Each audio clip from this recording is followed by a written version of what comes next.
Welcome, Bastronauts. This is Teal's Bass Galaxy, an endless dimension of fishing legends and degenerates connecting through raw, real, in-person conversations and stories. No, this is not your average fishing podcast. There's no rules, there's no limits. 3, 2, 1, blast off.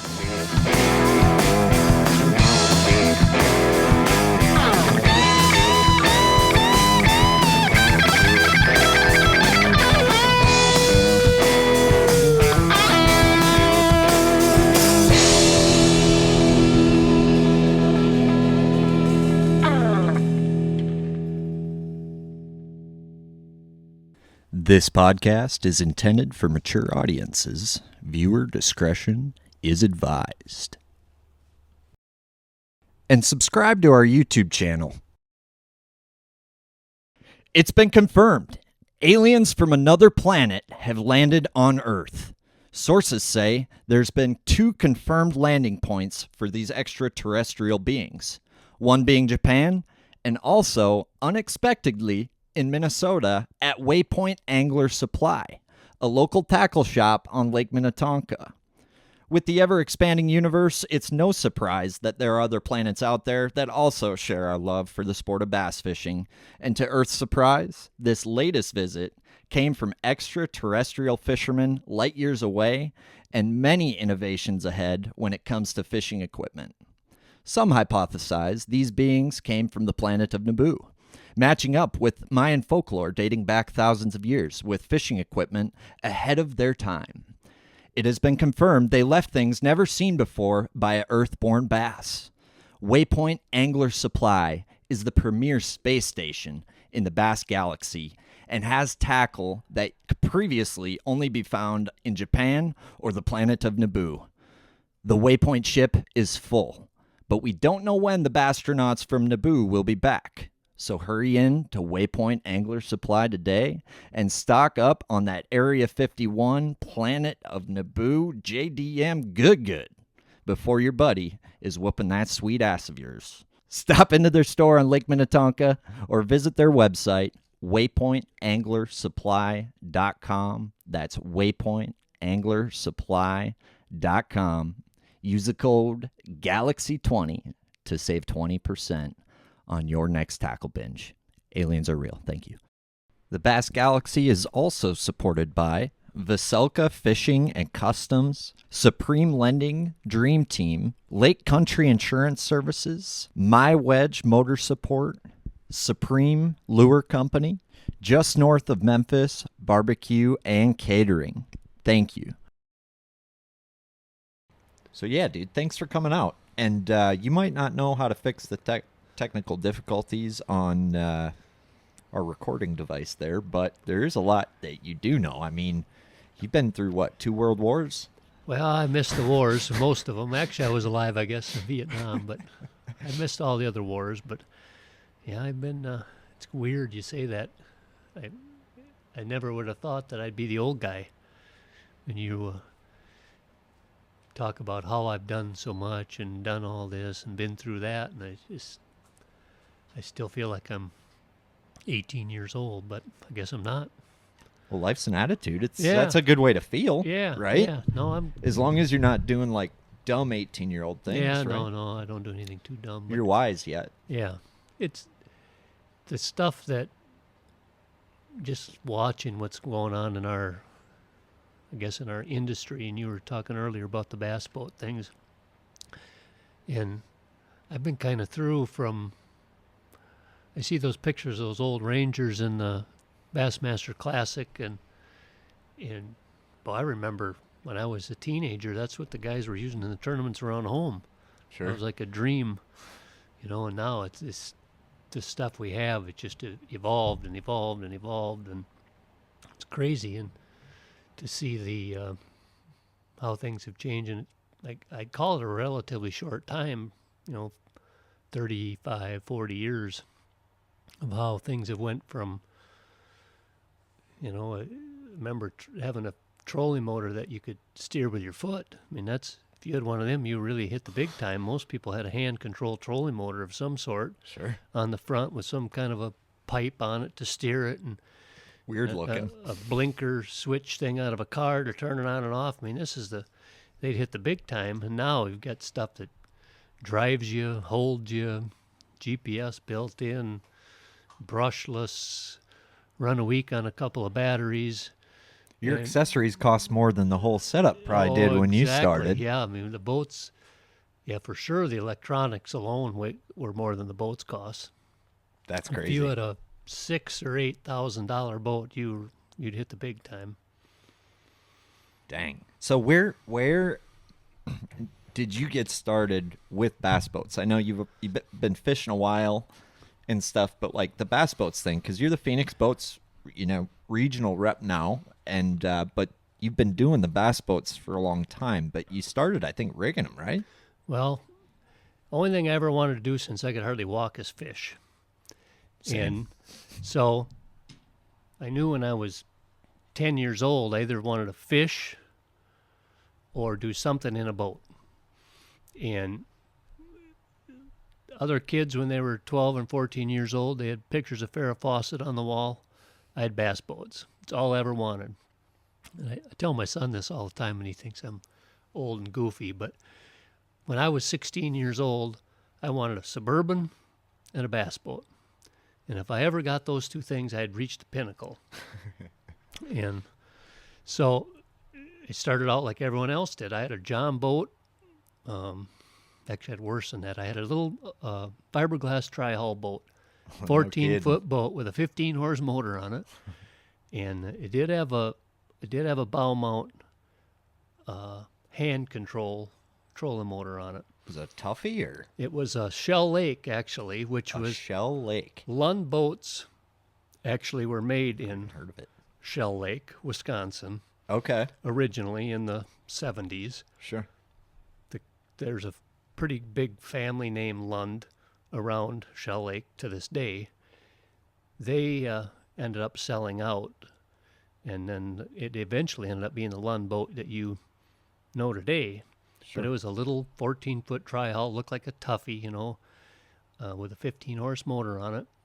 And I had a crappy old trailer.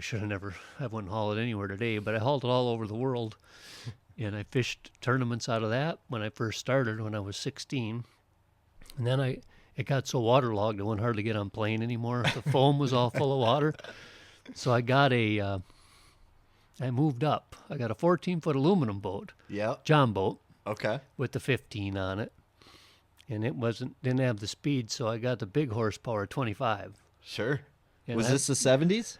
This was in the Early 80s? Be in the 80s, Yep. mid 80s. Cool. And that boat that's what got me going. I fished tournaments all over in that thing. I won a zone bass tournament, federation tournament with it, whole bunch of opens with it, and it was wore out. It leaked like a sieve, but Out of a 14-footer. 14-footer. I won That's badass. just won a whole bunch of tournaments. That's all I did was fish, Sure. and the dream of owning one of those real bass boats.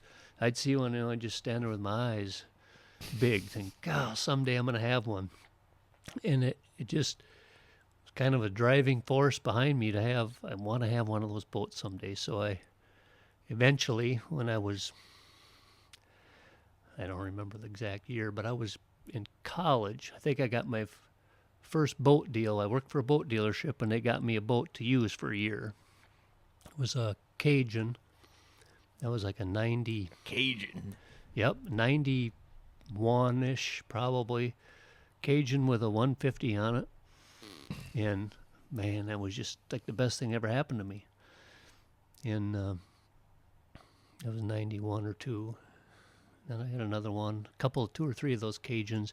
That was kind of back when the Don Shelby tournament was starting. Mm-hmm. Mm-hmm. And Cajun was a big sponsor of them from the Minnetonka Boat Works. Mark Raveling had Sure, one. sure. Brad Leiferman had one. So Cajun was kind of like a thing at the time. Yeah, it was a good brand. They'd been around a real long time. Really? Prior to that, from like the mid 80s to mid 90s, they were a pretty formidable brand. And those were my first few bass boats. And then That was Minnetonka Boat Works. So then that company kind of went away. What was it? Sorry to interrupt you. Yep. What was a Cajun like compared to like what we got now? Well, it was similar to like a Champion. It had pretty deep, a deeper hull. They were a good rough riding boat or rough water boat as far as ride goes. They're real similar to a Champion. So if you looked at an old Cajun from the 80s and looked at a Champion from the 80s, they maybe could have came out of the same mold at some point. I'm pretty sure, but they're real similar boats. Sure. Yep. Sure. Huh. So that kind of got me going. Yeah. This is pretty cool. I got a nice boat, and it's all I ever guess I wanted. I didn't have the Suburban quite yet, but Sure.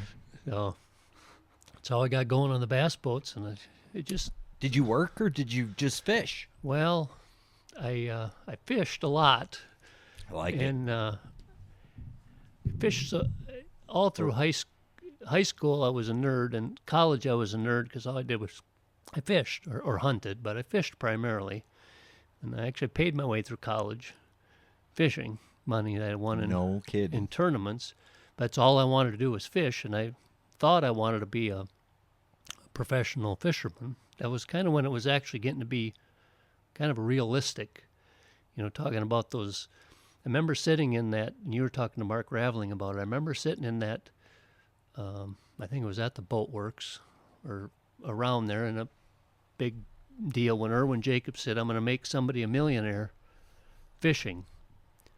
And I thought, man, that's pretty cool. That could happen. And obviously, it's happened a lot since, but that was in the early '90s probably when that went down. So I kind of thought maybe I should do that or try to do that. So at the time, I thought maybe I had a chance I could do that. Sure. And I dabbled a little bit I fished the Bassmaster, they called them invitationals back then, similar to the Opens now. And I won lots and lots of money around here all summer, and then I'd go lose it. In the wintertime, I'd start it from scratch in the spring. And that's when I kind of figured out that I don't know if I really wanted to do it as a full-time deal. I love fishing, but the travel was, it's not as glamorous. I don't know how they do it, to be honest with you. I'm really close friends with several touring pros, and I don't know how they do it. There's no way I could be on the road and travel that much, right, like they do. A lot of people don't make it doing that. It's a hard road, and a lot of people don't make it. And I think you brought up an interesting point, how you'd make a bunch of money in the summer and then go lose it in the winter. And it made me think of like,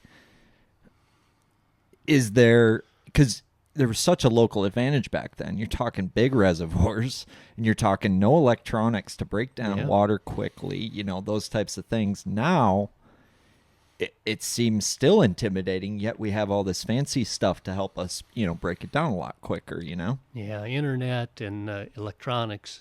I remember fishing Minnetonka. I fished those Don Shelby tournaments. I foolishly thought I could probably go beat them really, really good local guys. I never beat them, but I was up in the money quite a few times over there. But I remember going over there and driving around.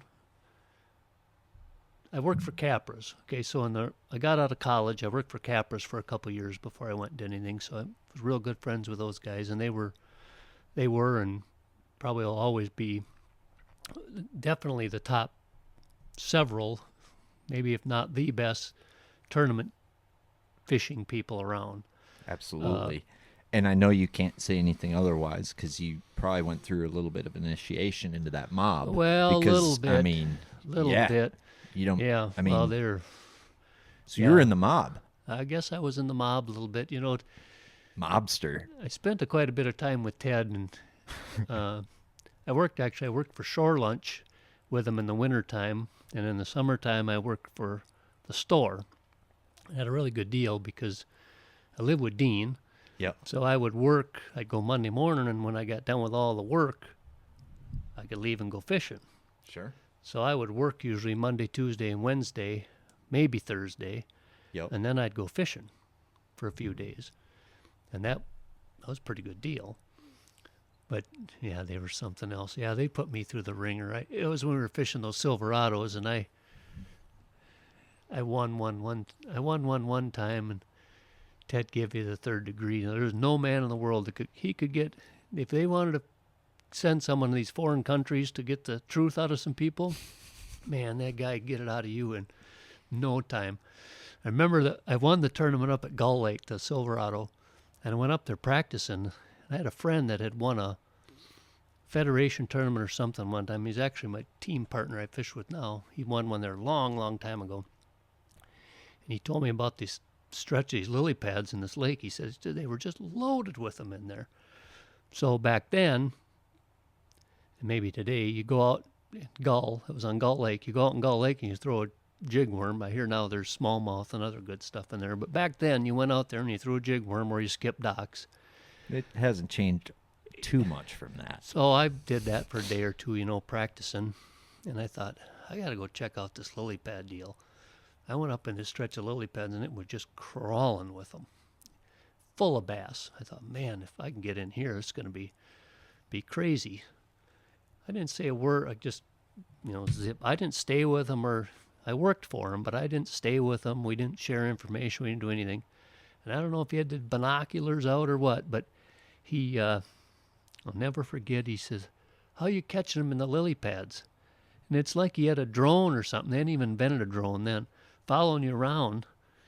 And he said, how do you catch them in them lily pads? So, it just pours. I don't know. I tell him, I'm catching them in these lily pads. Thank goodness he didn't know which patch they were in, because he'd probably went and won the dang tournament. But I got done with the tournament. How in the world did he know I was catching them in them lily pads? But he did. He was the master. That guy. I've heard that. Yeah. But where I started to go was, I remember, you're talking about the electronics and stuff. I remember learning from Ted about, he broke a lot of stuff. He was pretty hard on his gear, so he'd come in every day, late in the day, with whatever he broke during the day. And I looked in his boat, and he's got a trailer hitch ball laying there with a bunch of rope on it. I said, Ted, what in the world are you doing with that? He's kind of like, never mind what you're doing, what I'm doing with that, Why would you have a trailer ball with a whole bunch of, it was bigger than like kite string, but it was like lawnmower, starting your lawnmower. Like an anchor rope? No, small. Oh. Like you'd start your lawnmower, the rope on your pull. Sure. Like a tiny little rope. Oh, like 100-pound test rope. Yeah, a big old Gotcha. pile of it in the bottom of the boat. And I got to thinking, what would he be doing with that trailer ball? So about a week later, I'm out on Minnetonka, and I see Ted go by, and he's driving the boat. He's got his arm out. Well, he's dragging that trailer ball, because the stuff we had, the electronics were the hoot. You knew how hard the bottom was, but that was about it, and if there were weeds. He's dragging that trailer ball down the side of the weeds until he'd find big hard bottom with that thing. I'm thinking, man, no wonder they catch so many of them. I don't know any of these tricks. Yeah, that's a trick. It's probably the first time that's ever been recorded. That's unreal. Yeah, he had the old trailer ball going. Don't think I didn't try it in other places after that. Man, I wonder if he, anybody throw like a 3-ounce football jig? I feel like that would have been a... That was probably 10 years-ish prior to or at least 5 years probably prior to when Moyna was catching them all on that football head. Late 90s, I think, is when he had his mid to late 90s, I think. And Brad won the Shelby Tour. That was two early or three 90s. times in a row there with Crankbait, that down deep fat wrap on those rocks out there. And it was prior to that, so he had something figured out of finding it. Now you just go out there and drive down it. Yeah, now it's Oh, there it is. Boom, boom, boom. Man, I think about it. How they talk about them crabby old fishermen? Makes perfect sense. Yeah. I mean, spent 5 years finding that little juice hole to have your $100,000 piece of machinery pull right up to it in 5 Yeah. minutes being on the lake, you Yeah, know? when you were talking when you had Pat on, Pat Schlopper, Yeah. he's a nemesis, but he's a good friend. He's taken everybody's money, but he he was ahead of us, the rest of us, on learning how to do this stuff, but he knows how to catch them. Is a little bit of the problem.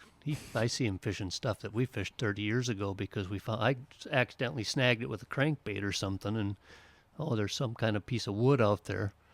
I can't catch anything off it anymore, but he can sure as heck catch them. But you look at that stuff. We had all kinds of stuff on the lake I live on where there was an individual stump here, and a little something there, a little something there.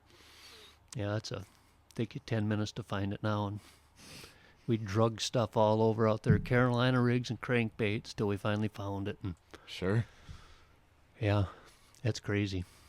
The sheer amount of time that took is just, I have so much respect for that way, because of just, I don't think it was easy for people to go do. So it was like this killer deal for those guys who did, like, your time was rewarded in such a nice way back then. Well, you know?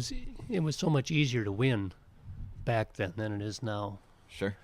because you'd go and spend 3, 4, 5 days fishing something, and you'd find 3, 4, 5 super cool spots that no one else found because they didn't spend 5 days on it.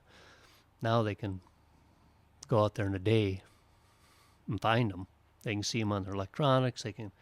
There's no, the maps started coming out that you put in, the map chips. I had little rock piles out in the lake that they're not on. If they weren't on the old DNR map that showed it on there, they'd never find it unless you accidentally went over it, and saw it on your depth finder, your flasher usually. Now they'd come out, and I'd have a spot where there was a U-shaped little rock pile I knew, and they're always in the one spot. Oh, yeah, there it is on the map, U-shaped, just like it lays. Thinking, man, that would have saved a bunch of time. I experienced that too. That was kind of like just when because I started learning the same way. It was football jig, dragging around my home lake, looking for, you get bored fishing the same old stuff when young and stupid, and Yeah. then map chips come out, and it's like, Yeah. Secrets. why'd you waste so much time? Yeah. But- All the secrets were revealed all of a sudden, but Yeah. But I guess so you started fishing at a pretty young age then. I mean, it's come a long way. I mean, fishing has come a long way, but it seems like payouts haven't changed like a ton. Like it seemed like there was a peak in the sport kind of for the anglers, I guess, and yeah, I just think there's so many people trying to do it now. I think is the hard. I couldn't even imagine trying now. I wouldn't. Maybe I'm not as. I wouldn't be good enough to think that I'd have a chance against hundreds of people. Back when I fished those invitationals, they got quite a few people in them, but not anything like now. They get 100-ish fools like me that were willing to. I don't remember I want to say they were $1,500 entry fee. Could be wrong, but around $1,500, I think. And there was 4 of them that we fished. I remember there was always one around. It was November. They always had one in November, December, January, and February. There was 4 of them, and it was like 100 and some in each one. Now they open it up for however you sign up for them. And there's hundreds and hundreds of people 250 trying to get in, and several hundred more that would if they could. You think payouts and stuff would be better with that, much bigger with the sport being that much bigger now? I don't. You'd have to go look at them. I don't think the payouts are. I think the payouts are better further down, but you also have to. If there's twice as many people, they should be twice as far down. To Right. be the comparable. But it's it's quite a sport now. It's amazing that you've got all these trails and there's people waiting in line to try. Right. Give it their shot. Right. Well, talking bass boats a little bit, I mean, you went from, I guess, what I think's cool about you is you've been around not only bass fishing, like a lot of people bass fish their whole life, but you've literally been immersed in bass fishing and the bass boat world, for your whole life. You're still in it. Yeah. Well, So, I mean, talk about a very interesting business. The marine world is a weird business. It's crazy, but you started out, I think, not selling boats, right? no, I started out working at a dealership when I was in high school to rig depth finders on boats. That's when they were kind of getting popular, and they didn't know a whole lot about depth finders. Sure. And I guess looking back, I didn't know a whole lot, but I know a whole lot more than most people did. I knew how to put the transducer on the back of the boat so that it would read. And that's about, the rest of it was kind of, the depth finders that we had back then were terrible, but they were good compared to the ones before that. Sure. So I started rigging, doing a lot of boat rigging, and did that for a few years. And then I went into the service department. I was a service manager for a couple years, probably 2 years. But I was just always drawn, I don't know why I was drawn to sales so much, as I kind of hate salesmen. I go by a car, I see them coming, I run. But I like talking to people because they always end up talking about fishing. That's all I wanted to do. I either wanted to fish or talk about fishing, one of the two. So I was a service manager, and I sold as many or more boats than the salesman did as a service manager. I just kind of ended up going in that direction. Sure. Into sales. Sure. Well, you become a pretty good salesman. You've sold a few boats in your day. So this was a local dealership you're selling for? Yep, my hometown. Worked for a local dealer, a couple different ones. Actually, they were in the same building, but they were past hands. Yep. And I always tell people, they say, I ran into people in town, they'll say, are you still out there selling boats? I haven't been there in 15 years or so, but well, I still sell boats. It's the only thing I know how to do, I always tell them. I can either fish or sell boats, so. But what were you selling? What did, because, I mean, you experienced the Crystal Piers whole thing with that. I mean, you've seen brands rise, you've seen brands fall, you've seen, conglomerates come in and change things. You've seen it all, man. yeah, I don't really want to go into any politics, and there's been a lot of Yes, Senator. crazy political stuff in the I didn't ask who you're voting for. No, Jesus. I'm not going to vote, but talk Senator? about that. I'm just saying that the way things have changed in our industry is probably not good for the industry, or any industry. Doesn't matter Sure. what it is. It's nice having some privately owned companies and a whole bunch of privately owned companies would be good. Competition is good, It is. and that's why we have as many boat brands in the world right now as there's ever been, competing, I would say, for the business. But yeah, I've seen not as many companies probably go as you would think maybe in other businesses, but I don't know any other businesses to talk to knowledgeably about that. But as companies buy other companies, it's just natural that if you buy 6 companies and 4 of them are really good and the other 2 aren't so good, and you're competing against yourself, you may have 4 companies when you're done. The ones that were doing well, you just keep them going. And that's kind of what's happened in our business. It happens in other businesses. Sure. and it's happened. Do you trailer your big outboard? Then you need the MyWedge motor support. MyWedge keeps even the heaviest motors safe and secure on the trailer. And talk about easy. Up with the motor, on with the MyWedge, back down, ready to roll. And MyWedge is built to last. It won't rot, it won't split, it won't fail. Guaranteed.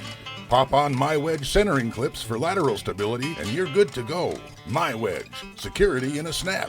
To order yours, go to mywedge.com. From the, I don't know how many times some of the big brands have kind of changed hands since I started selling Like, bass boats, but quite a few times. Yeah. I think what's interesting about the boat business more than that political stuff is just how it's I guess changed. I remember seeing first, I had big starry eyes, going to have one of them big fiberglass boats one day. And I remember seeing one at a boat show one time, and it was the nicest, fanciest one they made. I was probably in high school. 30,000 or something it was. And I saw that, wow. Someday I'm going to make enough money where I can buy a $30,000 boat. And that was top of the line. Oh, nicest you could buy. Yeah, I mean, this thing was beautiful. Well, now you see them with 6 figures on the tags, depending on what all the neat stuff you hang on them. And that's, I've said this 10 times in my career that I don't think we'll ever be able to sell one for that because everything just keeps going up, up, up, up, up. But it's the way of the world. I guess I didn't think there'd be. Remember the first really nice truck I bought was $17,000 with 20,000 miles on it, almost new. Well, they're $80,000, $90,000, $100,000 now. So it's just that's what's kind of hard to fathom, that the new boats have as much money and electronics on them and things as the whole works, was back Right. then, but everything has went at the same rate. Mm-hmm. And when you look at it that way, I can't see it slowing down.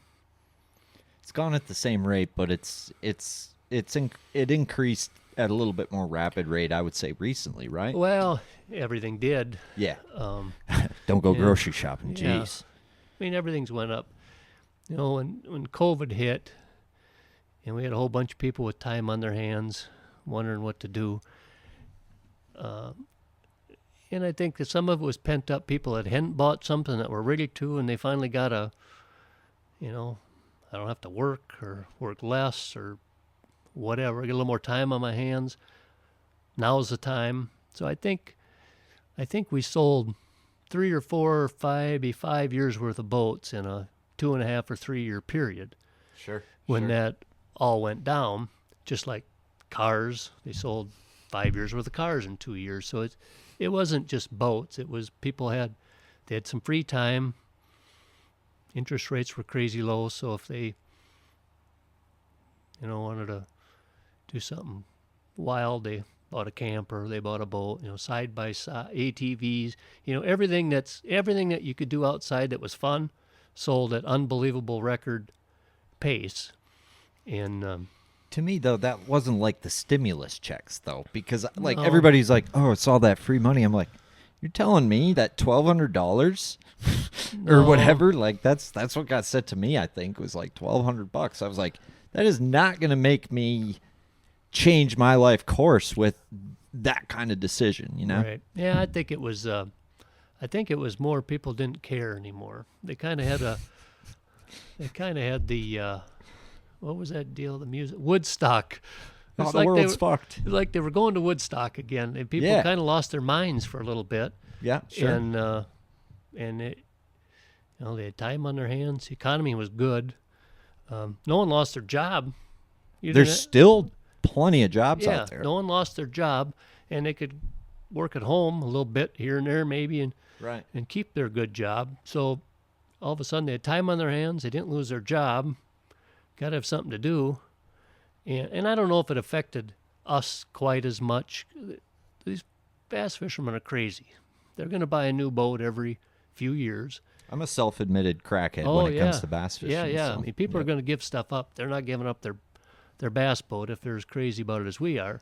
So No. I don't think it affected us at quite the rate that it maybe did some things. Sure. But I do think it was more of a timing. I think we sold a little bit of pent up maybe business, and a few people that all of a sudden said, "What the heck?" type of a deal, and it was just kind of a feeding frenzy. Yeah. Well, I mean, you told me this before. It all boils down to resale, right? I mean, a boat doesn't cost you $100,000 if you resell it for $80. It costs you Well, $20,000, Yeah, right? true. So, If you can sell it for 80. yep. Yeah. That's, I guess, the magic. I mean, that's the magic question, right? Yeah. That no crystal ball has an answer for. But I guess what's cool to me about bass boats is like hearing the old stories about, didn't they used to just come with no motor, no trailer? Or Well, like you used to get them like in parts and you'd have to like assemble the bass boat Yeah. at like yeah. no steering wheel. Like, Yeah, well, I remember they usually didn't come with engines on them. They a lot of times they'd ship the engine to you in a crate, and boat would come in all shrink wrapped and very little electronics on them. Usually had a flasher. If you don't know what a flasher is, it's a little deal that spins, tells you how deep the water is, which is actually a pretty good unit. some people are still running Oh them. yeah, they work good at speed. They work really good. Right. And then the rest of it was kind of a a la carte. You put whatever you want on it for a trolling motor, depth finders. But they but it wouldn't was- rig trolling motors on them? A lot of them didn't come with a trolling motor on them, and then you'd have to put whatever you wanted on them. But it wasn't. It sounds like a big deal, but it didn't take too awful long to put one trolling motor and two little bitty depth finders on Sure. a boat. Now you rig a boat. If you're starting from scratch, all the wiring and all the fancy mounts to put a whole bunch of depth finders on it. Built pretty solid too, so it's not like you can run stuff around Yeah, real there's- easy either. Well, and they've gotten so big. The boats have gotten big. Remember, if you had an 18-footer with a 150, it was the biggest thing around. Really? And now, that's kind of on the small end. Everything is 20 to 22 feet. There's some companies not even making 18-footers Yeah, anymore because yeah, they can't make it worth it. Yeah, for them. it's a pretty small market. It's just, I think the guy that used to buy an 18-footer now has a 17 or 18-foot aluminum, and he wants to step up on something that might ride a little bit better, so they get a 19 or 20-foot. Right. Back then, if you were coming out of a 17-foot aluminum with a 75 to go to an 18-footer with a 150. So the steps are just a little bit different, but same idea, but Ooh, minor different. back pain. Perfect. yeah. Yeah, boy, we had some. Love this minor back pain. We This had is some. wonderful. The equipment now is just so much better Boats ride so good now. than what we had back then. I remember riding in Sam Rayburn and Sturgeon Bay. I fished at Sturgeon Bay Open a whole bunch of times back in the early 90s. Really? And we had 18-footers back then, and we ran all over in them things. Man, talk about rough. Oh, man. Yeah. Broken boats, and they sunk boats, and guys would go out, and you'd be going out of the takeoff. They take off in the shipping channel there. You'd be idling out, and there'd be boats coming back. If you were like boat 200, you'd meet a dozen of them coming back that broke the trolling motor off, broke the depth finders off. Yeah, it was not near the equipment we have now. How has that place evolved? And what was that place like in the early 90s? Because there's 8-pounders swimming around in Yeah. that place now. First year I fished it was probably about 92 or 3. I fished with a college, real good buddy of mine from college is a charter boat captain over there, and they got a little cabin on the lake on Sam Bay. And he talked me into going over there. I didn't really know anything about it. I was kind of a western Wisconsin to Minnesota guy. I hadn't really ventured over there, but it really wasn't the destination that it is today. yet. There weren't any gobies in there yet. Sure. So the weights, remember it was a 6-fish limit. I remember the first tournament day I ever fished, it came in with like 16 or 17 pounds. And I thought, that's a nice bag of smallmouth. And they're all 3-pounders. Mm-hmm. And it was fairly nice. It was like low 20s then were really good bags.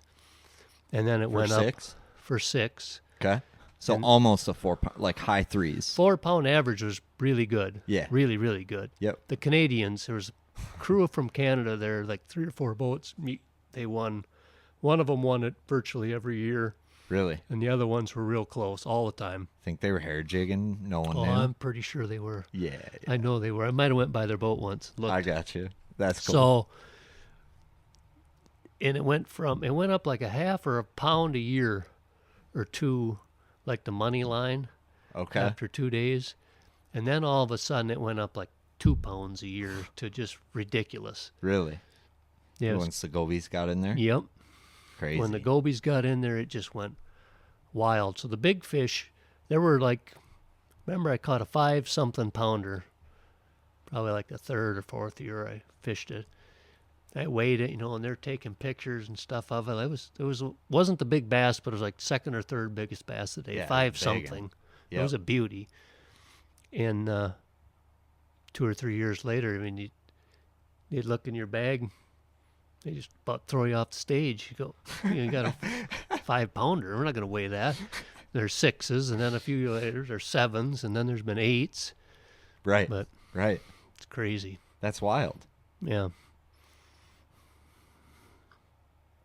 That's so cool to me. That place is something special, but it's hard to catch a big one. Like, those fish are hard to catch in the spring. There's that flotilla. I mean, it's Back when I first started fishing it, the winning bags were all going across to the river over there, Menominee River. Yep.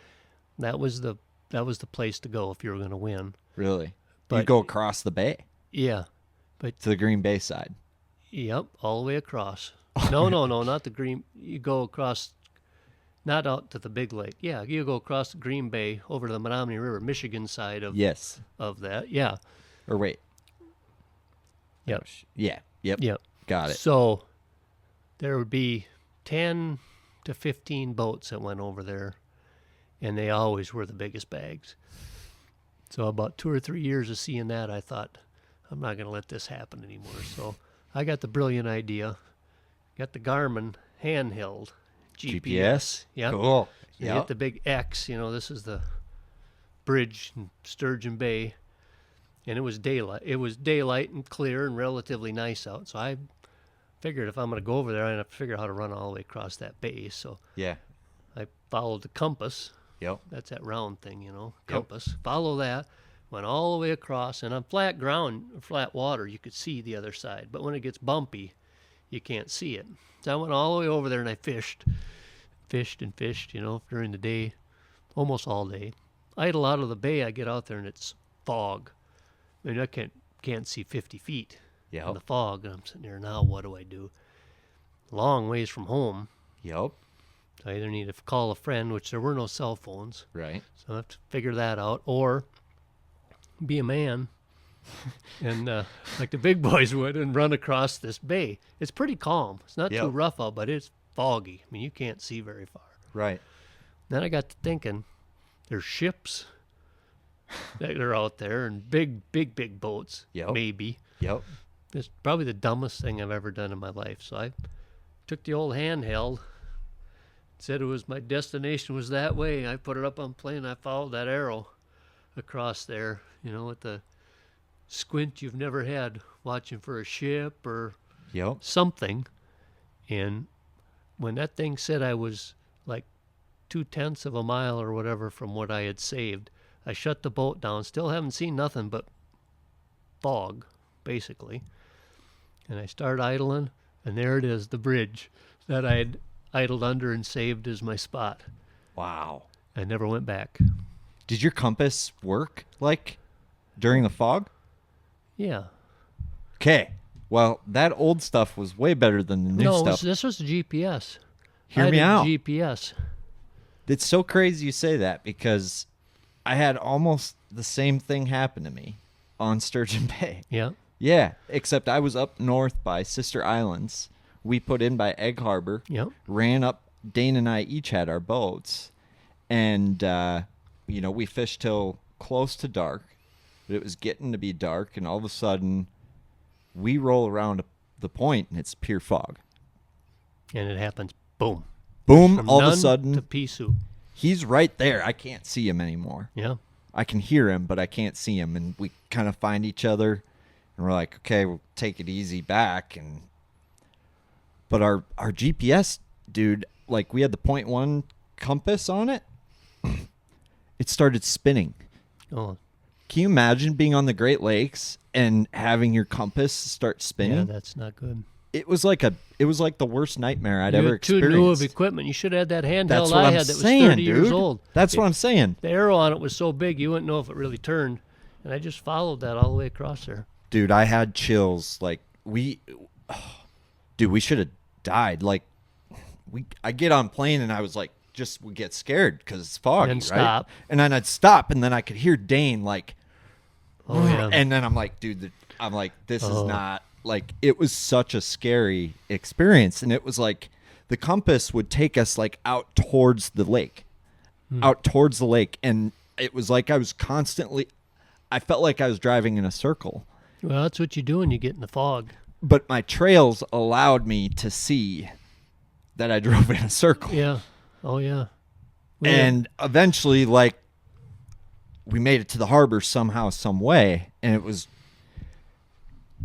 I can't even describe that feeling, but I know that feeling of not being in a place that you know where you are. But I had a moving missile around me, I guess. Yeah, boy, I remember I was a tournament takeoffs, a couple of them where we took off and shouldn't have. Sure. And remember one, we took, the end of the lake we took off on wasn't too bad. It had been foggy, we were sitting there, all right, it looks like we're good to go. Well, we are right here, but no one's staying here. They're all running up the lake. So we're running up the lake, and you can look up ahead, and it looks like someone put a white sheet across the lake. Oh, man, that looks thick. And get to it, and I can't see anything. That was before we didn't have depth finders with a map on it. So you veer off to the right. All I know is shores over there. I don't know how far, Yeah. but hopefully it stops before you hit it. And I remember veering off and told my partners, we're just going to fish here. We may not catch anything, but today's not my day to get ran over. And I can hear the boats out there going by one after another. Didn't see any of them. Jesus. Yeah, I don't like that fog. You talk about that going in a circle. It We gives had me chills just thinking about it, dude. We had a Federation tournament over on Miller Dam Lake, which is my favorite lake in the world. Okay. And it was a 4-man deal. You had 4 guys from each club Okay. there at the end of the year. That's And kind of cool. Yeah, it was really a fun deal. So we had a fog delay type thing in the morning. They said, all right, you can go, but you got to idle. Well, after the first day, our club had this huge lead. I'd stumbled into a pretty good bunch of them the first day, and one other guy did really good. So we had this huge lead. And they said, you can go, but it's idle only. And the guy from Milwaukee or Madison, never been there before. He says, is this good? I said, this is my favorite lake. No, like the back of my hand. They said, this is a good deal for us. We take off, and I idle and idle and idle and idle and idle. Did exactly what you said, apparently. So I'm idling along, and I look. I said, there's shore. I said, I think we're there. I look. He says, where are we? I said, take a look. There's the landing, right where we took off from. So I went out in this great, big, giant loop. I idled for like 40 minutes and ended up right back. I had to have went around the island that I was headed for and not seen it. He said, you know where we are? I said, yeah, I bet you do too. Look right there. There it was, the cars. So I always remembered that like in hunter safety. So you get lost or you always go in a circle. And I thought, that's baloney. No, after that, I'm pretty sure it's right. He's probably like, who the heck is this guy? Yeah. And he probably figures out, how in the heck did he catch all them the first day? Didn't even know where he's at. So then what'd you do? Did you So I got you on the figured it bank. out? I got on the bank. Well, now I knew where I was. I went down the bank like a half a mile down the bank idling and just started fishing in an area where I knew I might catch something. I don't like that fog. No, dude. National championship, I feel like it was a 2-day tournament. We had like a 3 or 4 hour fog delay both days. Yeah. I don't like fog. It makes me sad.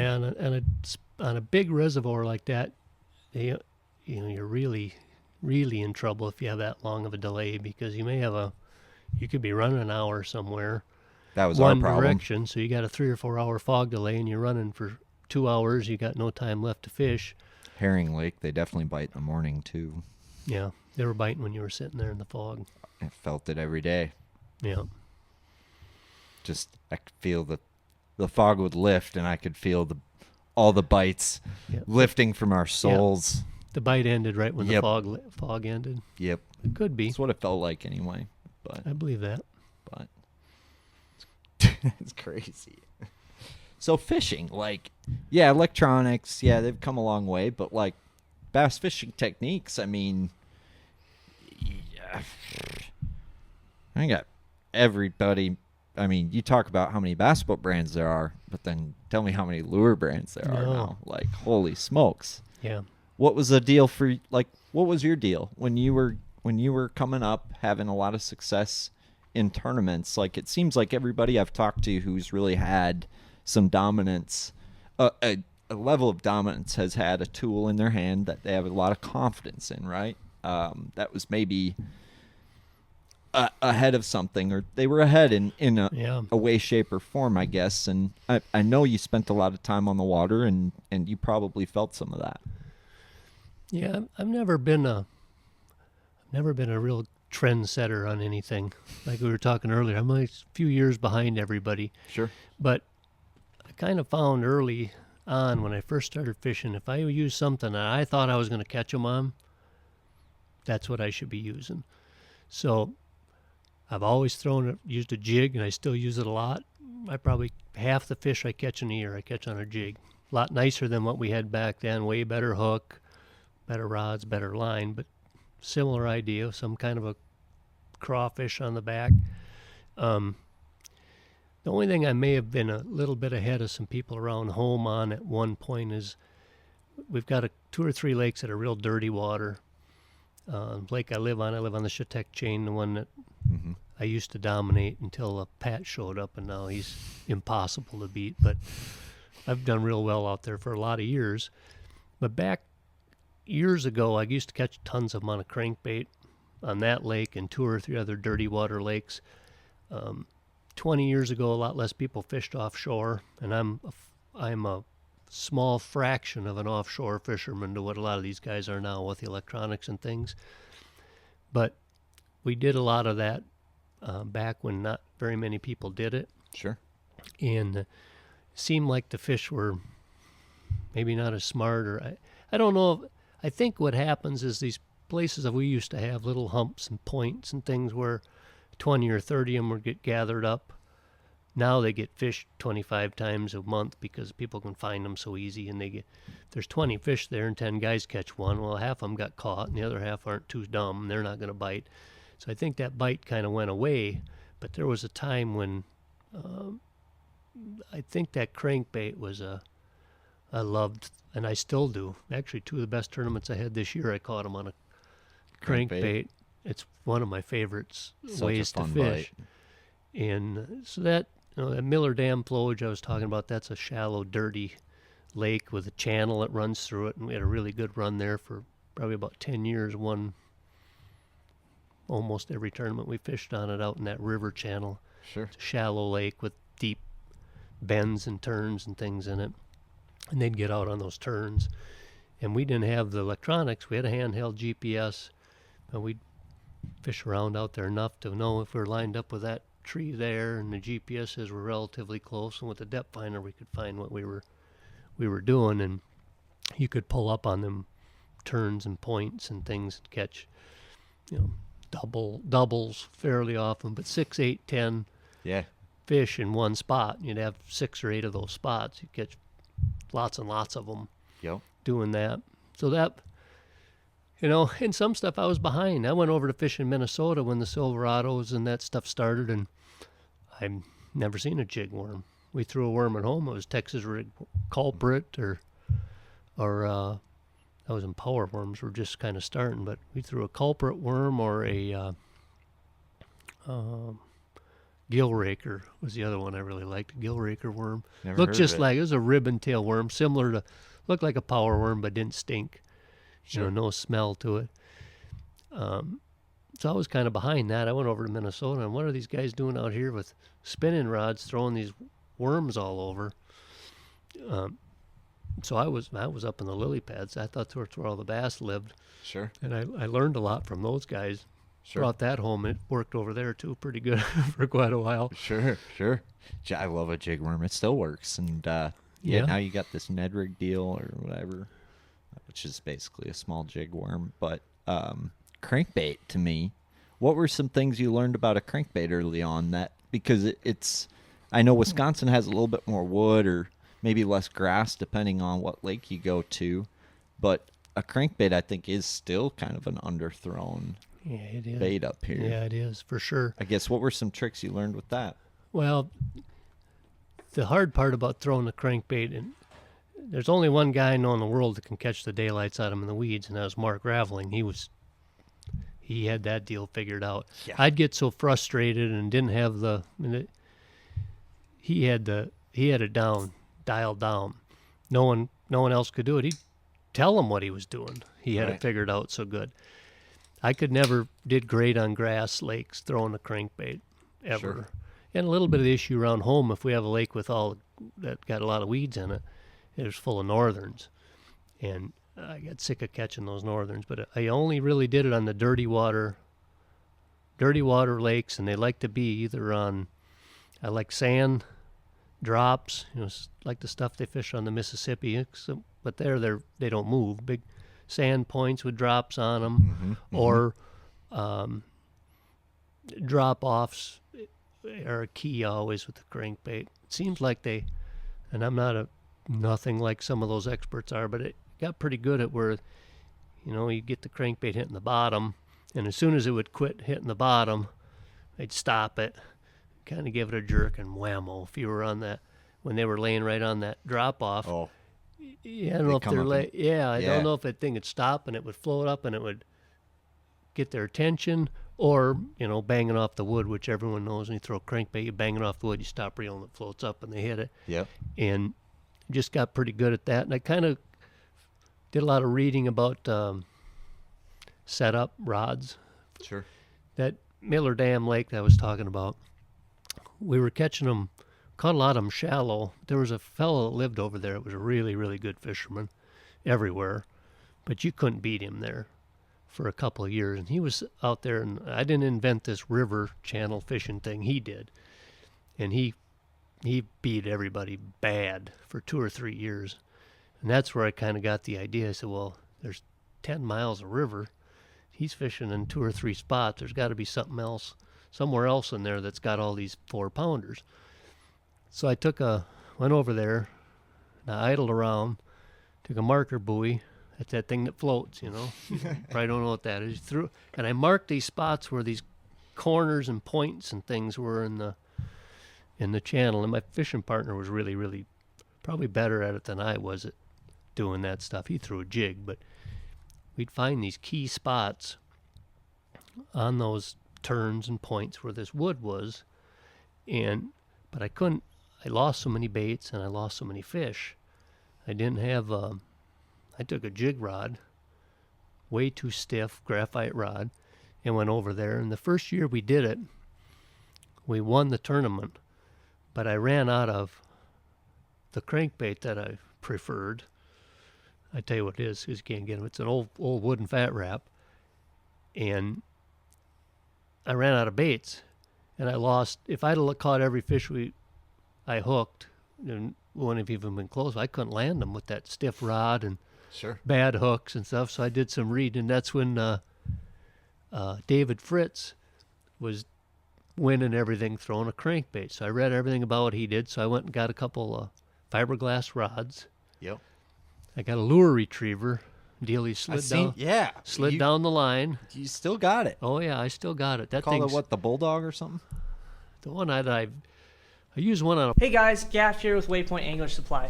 I'm hanging out here at our JDM wall. We've got a large variety of product. Hold on.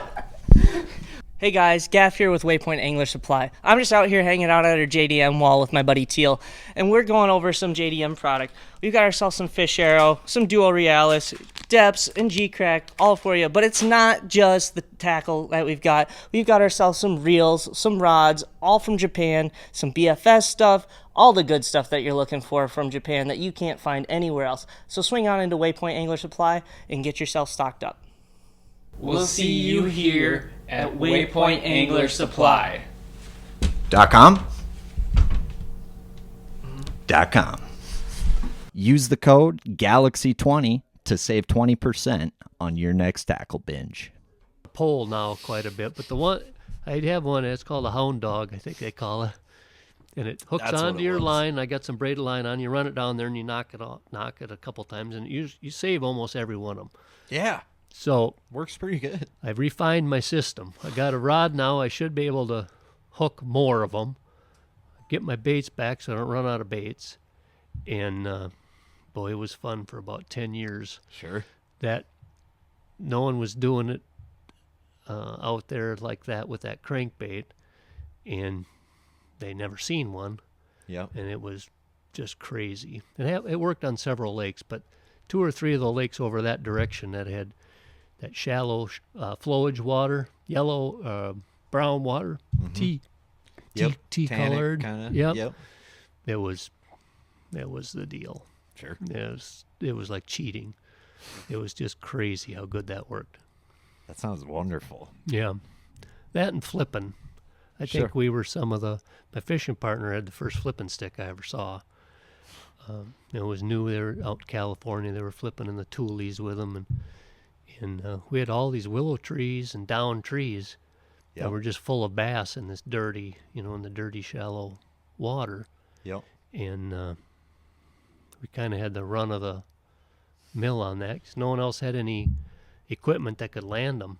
That's You crazy. couldn't go down Yeah. inside them. And we didn't have, looking back, I would never even dream of using it now, but at the time it was fantastic. We used 20-pound big game, trilene. Yep.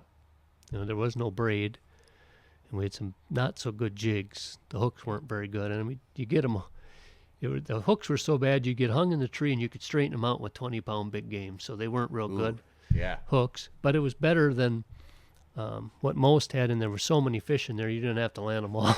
We lost lots of them, but Really? if you landed half of them, you did really well. Sure. So we had a pretty good run with that for quite a while too. That's crazy. Wow. Like, do you know when? I mean, not holding you to the year or anything, but was it early '90s or Late 80s, early 90s. Cool, Yep. man. Van Halen and a flipping stick. Oh, man. baby. Yeah. I like it. Or Nirvana, depending when it 18-footer was. with a 150. We were in business. That's crazy. That's crazy.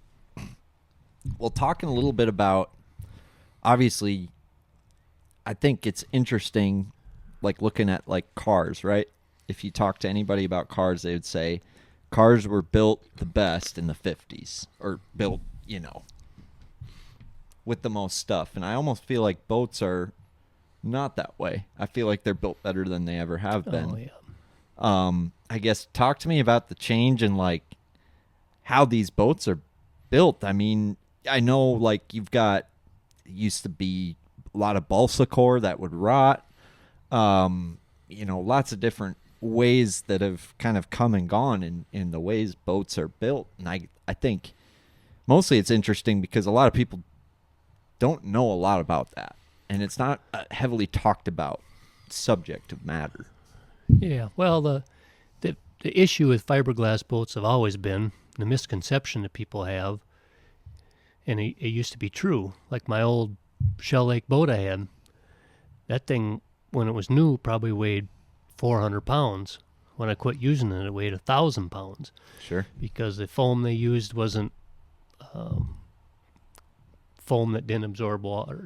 The old foam absorbed water. Sure. all the fiberglass was wood wrapped in fiberglass. Yep. You take a whole bunch of rotten wood and a whole bunch of foam full of water, you got a heavy boat. Sure. So that was the old kind of old wives' tale, is that if you had a fiberglass boat, it was heavy, slow, cumbersome, things like that.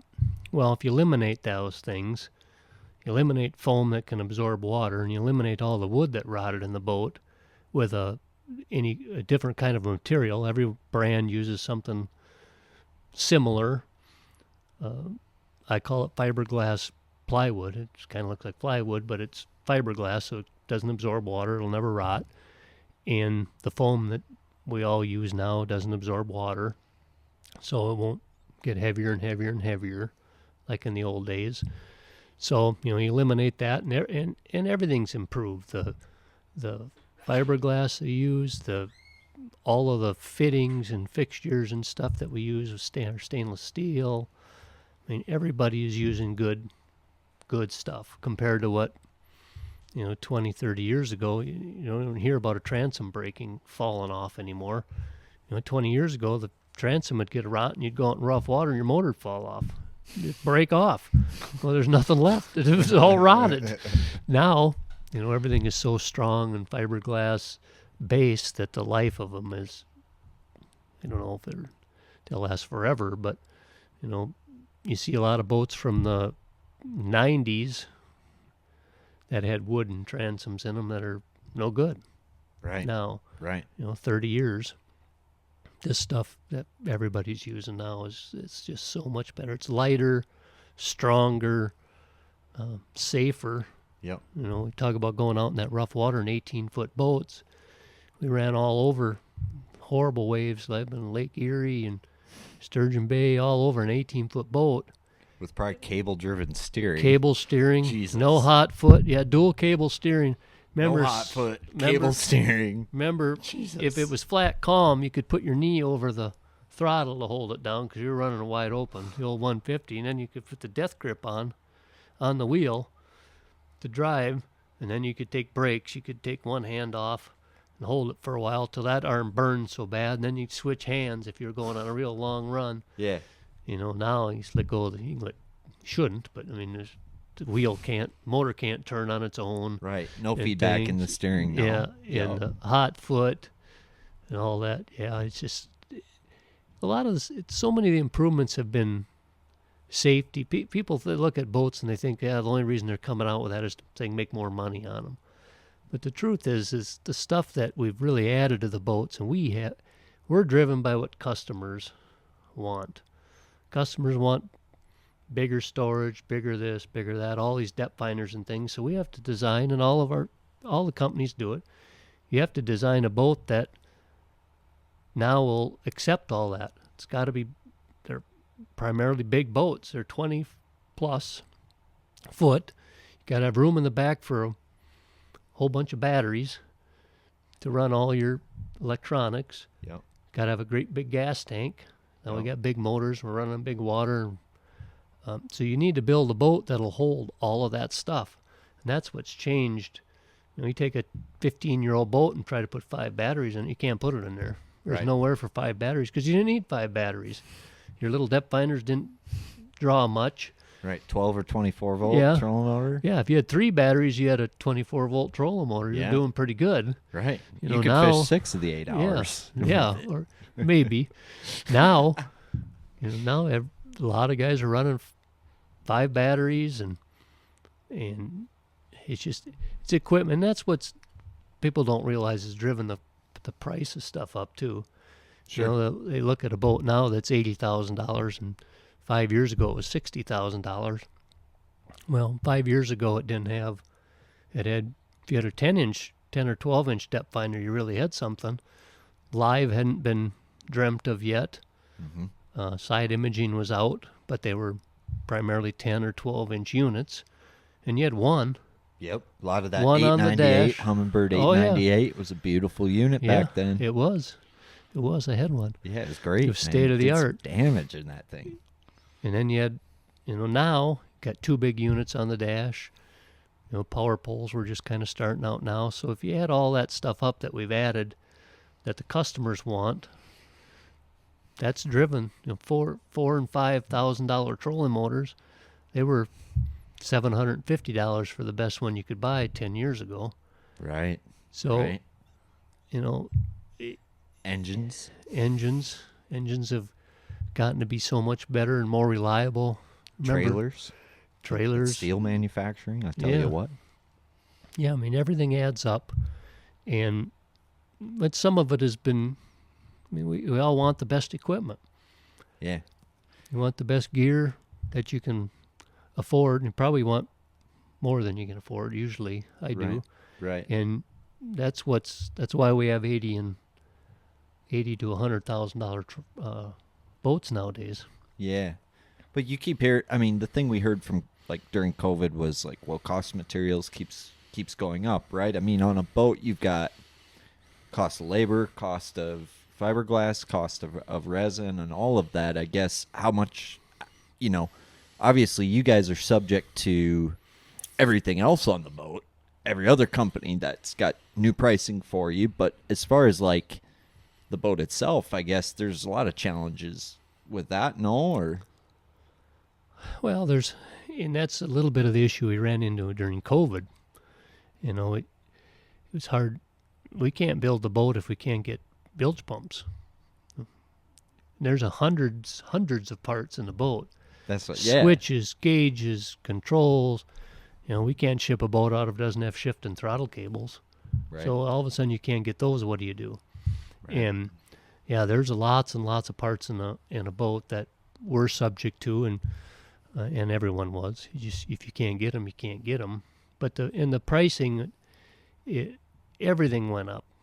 It's just the way of the world. Everything Right. went up. Yep. Everything. So, if you take everything on the boat, motors go up, pick a number, 10%. Trailers go up 10%. Trolling motors, they came out with a new one now that everyone wants. That went up. That almost went up 25% because it's not the same model, but it's what they want. Depth finders now, the 12s aren't the big enough now. They got to be 15s or 16s. It's just what we want. I want them. Everybody wants them. So that's part of the reason that our $60,000 boats are now $80,000 because we had or 100. Yeah, or 100. Yeah, but there's always, you always can make them whatever you want. If you want to there's guys with 6 depth finders on. You put 6 $5,000 depth finders on, you got $30,000 worth of depth finders. Right. So the boat's not going to cost $40 if you just put $30,000 worth of depth finders on it. Right. Right. I think one of the coolest things I learned when I was selling boats is just getting to see how they're built and really learning the subtle nuances that your average user doesn't look at going into the showroom, and then looking at the boat market and seeing how close the pricing is and understanding some of those things. And I guess without knocking anybody, I guess I want to give props to the companies that are still privately owned doing it right. And there's a few of them. You work for one of them. Mm-hmm. And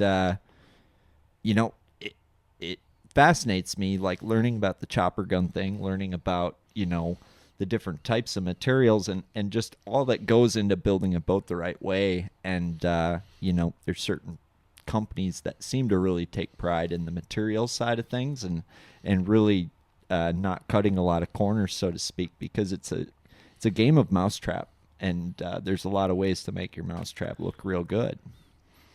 Well, there's several things that affect what it costs. Obviously, there's labor, materials, and time. Yeah. So if your building is such and such a size, and you can make so many in 3 days, but if you do something a little bit different, you can do that same number in 2 days. There's a way to speed the process up. Sure. It's not good for anybody except the manufacturer doing it. But short term, that'll probably catch up with them eventually, and it won't take too long. So our company, and I don't want this to be a sales pitch, like I told you, and there's a lot of great boats. We're just talking boats. So the materials you use to make the hull, a lot of people don't understand if they haven't seen them. They should, before you buy a boat, go on and see if you can find a boat builder's video of how they make them. Most brands have one out there. Better yet, go to the factory and see how they're made. That's what I would recommend. If you go to the factory and see how they're built, and go to 2 or 3 of them. If you got 2 or 3 brands that you got in your head, go and see how they're made. And I think you pick one of them. You'll see one of them, if it's ours or whoever's, you'll pick one that you'll see that they're doing what you believe is a better job of building the boat. So the boats are built basically inside out. They're made in a mold.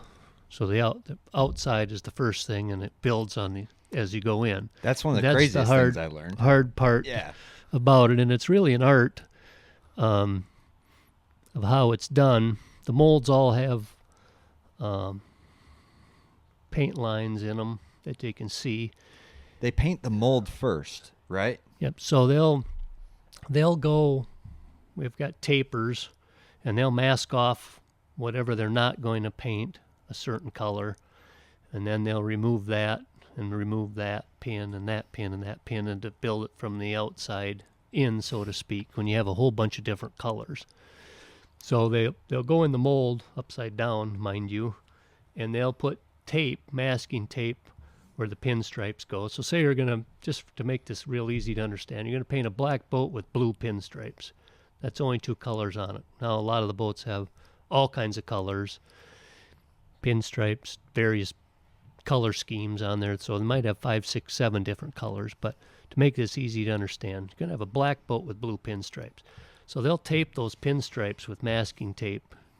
And this is like 1/4-inch masking tape upside down, and they'll lay it in the mold to fill those pinstripes. So now that's masked, you can't see it.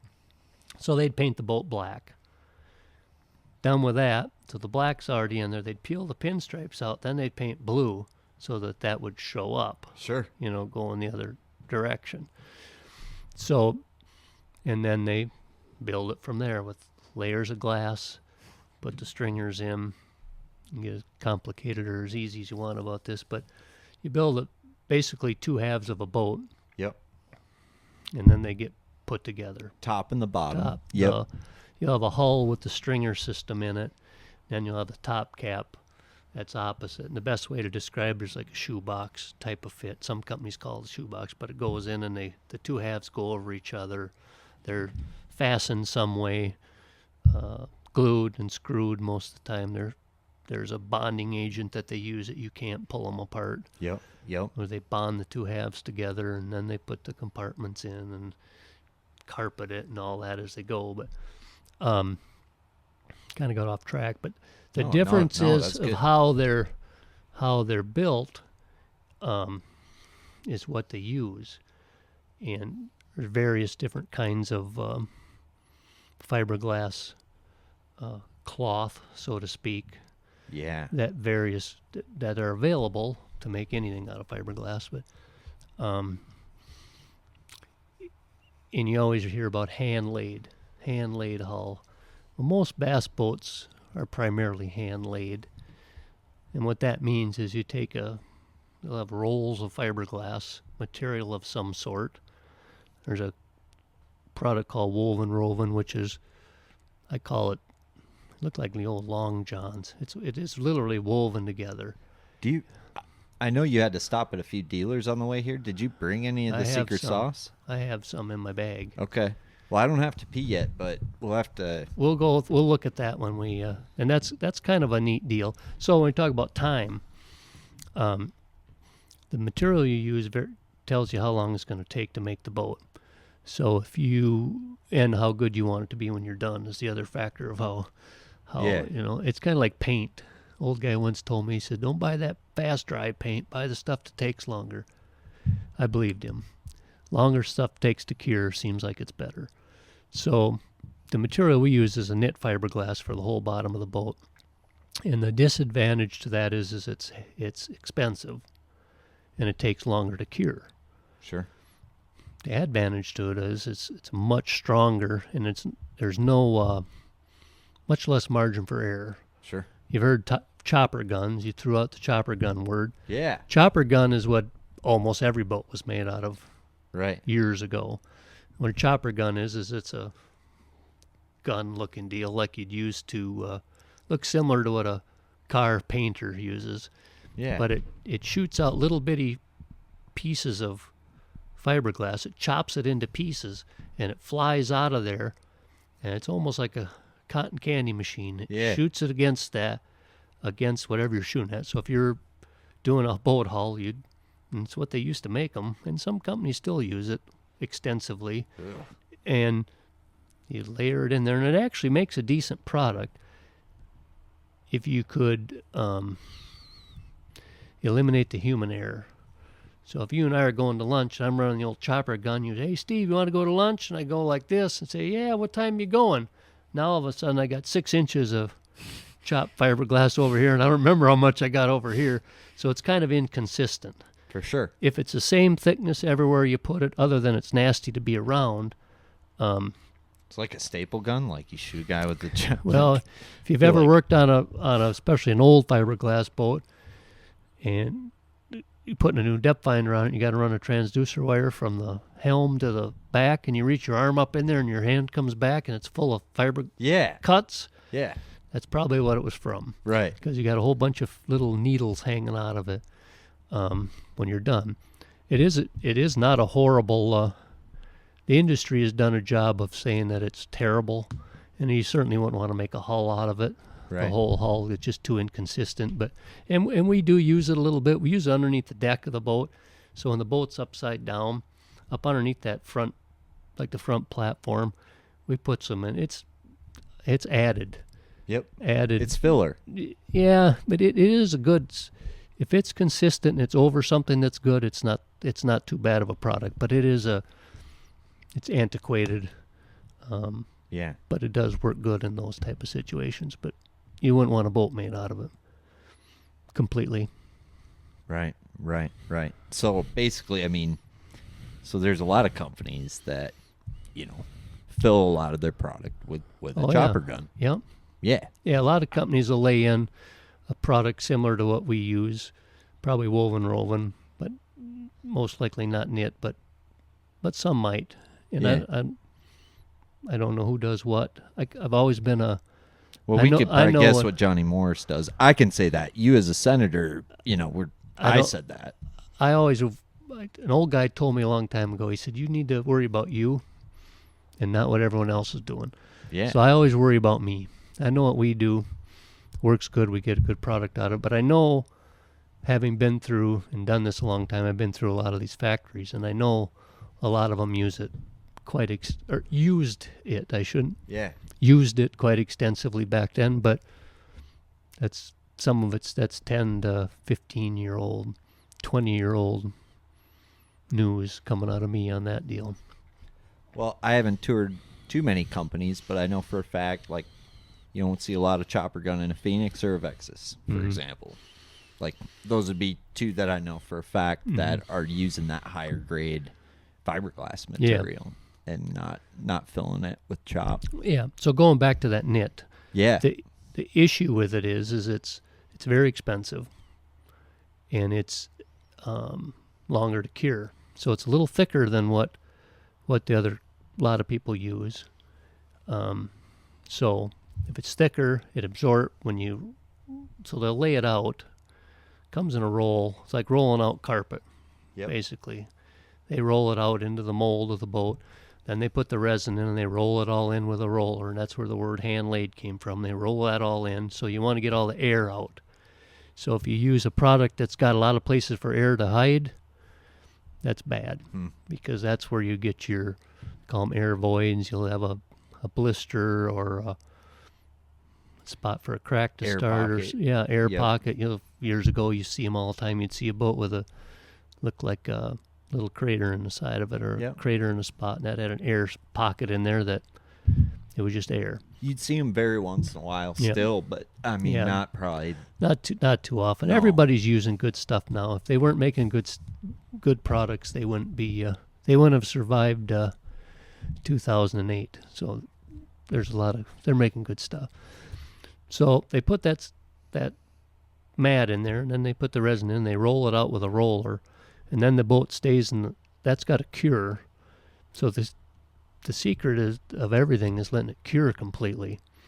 And I think that's that material and letting the boat cure is the key. Sure. To having a hull that is, the word I guess I hear the most from customers is quiet.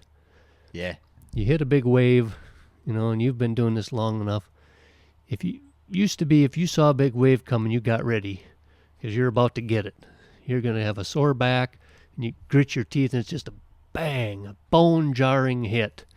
The boat it really is, and it's like bang, the boat just stops, and your back feels it, everything feels, and you hear stuff on the boat maybe possibly breaking or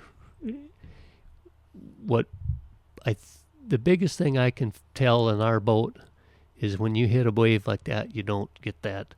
Yeah. I'm not saying you can't get wet. You hit waves and they fly out and it's blowing 40 miles an hour. Wind's going to blow water at you. Wind blows spray. Yeah, Any you boat. could get wet. But when you hit that boat, them big waves, the old bone-jarring waves, you don't feel it.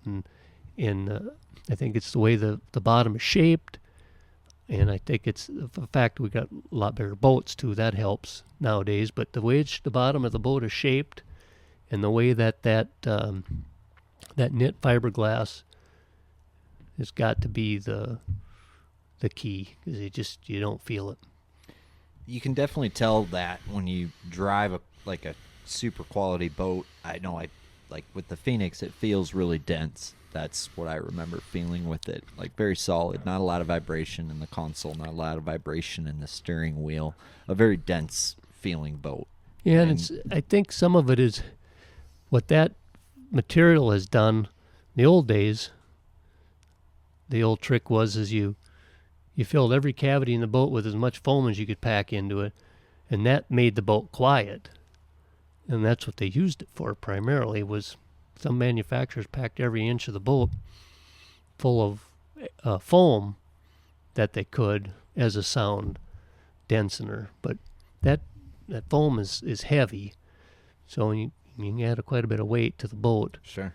If you fill everything with foam, and we all have to meet the same standards. You guys use foam too. Yeah, we use lots of foam. Right. Yeah, lots of foam, but that was in the old days, any cavity that you could pack more foam into, and I think it was mainly for sound. Sure.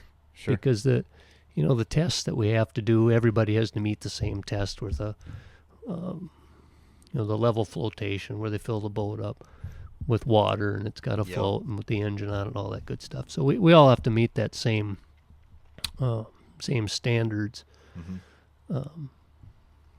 It's a Coast Guard deal. So basically, it has to float. If you forget to put your drain plug in, it can't sink. Is basically the rule. And I've done that. Yep. I think we all have. Did it for 8 hours on Sturgeon Bay one time. Oh yeah. The whole day. I thought, man, I hope that battery's good. But it was springtime. I'm guessing you weren't going swimming in that. No, we left it out. Yeah. Well, okay. Here's an interesting question. You probably don't know the exact number, but how many different bass boats have you had in your possession for a season? For one season? Well, how many different bass boats have you had in your garage, in your possession over the last, over your lifetime? I mean, it's got to be a pretty crazy number. Yeah, I've had a new one every year since 1993, and then I had a couple of old ones, and then if we count the John boat, yeah, I mean we caught a lot of bass. John boat and the old, they called it the Bee, the yellow, the shell. The Shell Lake. They called it the Bee because it was when I got it, it was a terrible looking color. So I got the brilliant idea to paint it. I painted it yellow because I didn't want to stick out apparently or something. But they called it the Bumblebee. Nice. It was bright yellow. So I guess if you count those two, 34 or 5. Surprised they didn't call it the cheese curd. Yeah, it was that boat won some money too. It was a good boat. I forgot I was gonna Oh. I got you something. Oh, man. I was going to give it to you at the beginning of the show, but being that you're from holding Wisconsin, out. Oh, yeah, we don't pass cheese. I've got a client of mine. They do cheese. It's called Fieldgate Cheese. They're out of Litchfield. Oh. So I got you a present. Oh, I appreciate that. As anglers, we develop special bonds with our equipment. There's something magical when you find that perfect jig rod and reel combo for a technique that elevates your confidence on the water. Whether it's a perfectly balanced, crisp, and sensitive jig rod that gives you the highest level of control over your bait, allows you to feel every grain of sand, every bite, and allows you to drive that hook clean, or a rod with the perfect action and taper that seems to keep your chatterbait, swim bait, or whatever it is in the back of the bass's head where it belongs no matter where you throw it, or a rod that allows you to effortlessly cast a lighter bait you used to cuss at on your old combo. These types of magical bonds are rare to find in a mass-produced sweatshop, which is why Vocelka Fishing Customs came to existence, with the sole purpose of bringing you closer to your passion by enhancing the bond with you, your rod, and the bass. Confidence is everything in bass fishing, and there's no bigger boner buster than losing a big fish, not feeling like you can present your bait correctly. The list goes on and on. Mr. Vocelka is a full-blown artesian craftsman who can build you the perfect rod, no matter the size or action, custom, exactly the way you want it. He also has a wide variety to choose from right on his website, including fan favorites like the 8-foot hair jig rod, the drop shot rod, swim bait rod, the chatter chicken rod, the MH workhorse, and more. Even ice fishing. You do the whole frozen Swiss cheese thing, the ice fishing. Seen grumpy old men? Well, you can send that jiggle stick back to the antique store because Mr. Vocelka builds custom ice rods in all sizes and actions too.